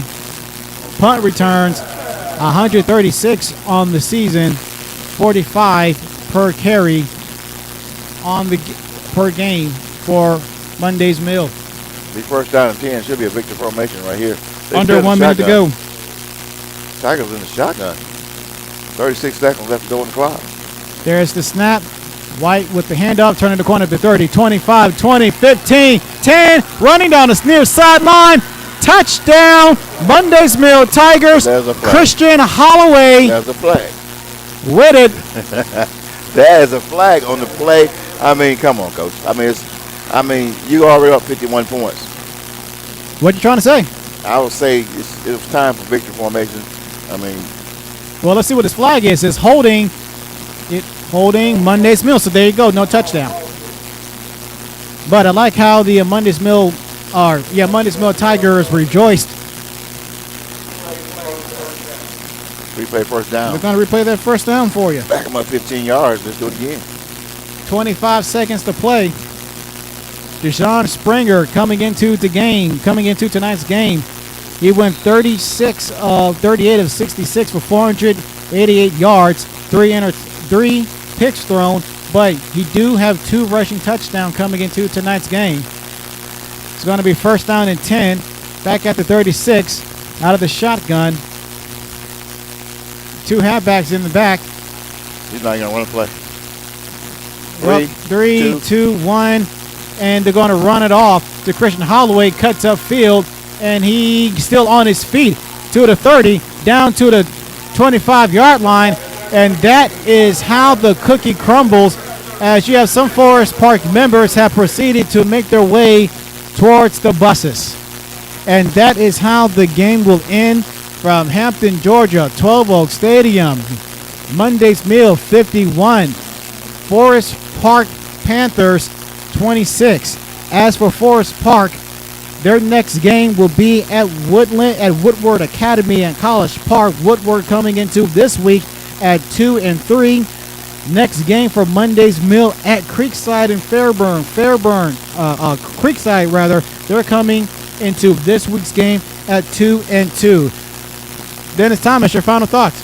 Well, guys, it's been a great ball game. I mean, of course, at the end, the Monday's Mill Tigers came back 51-26. Great game. I want to remind you guys, next week we will be, this Monday, Our makeup game for the Lovejoy Wildcats and the Tucker Tigers will be in Tucker in DeKalb County for that ball game on Monday night. Enjoyed it right here from Clayton County Stadium, 12 Oaks Stadium in Hampton, Georgia. Clayton County Schools. Good night, everybody.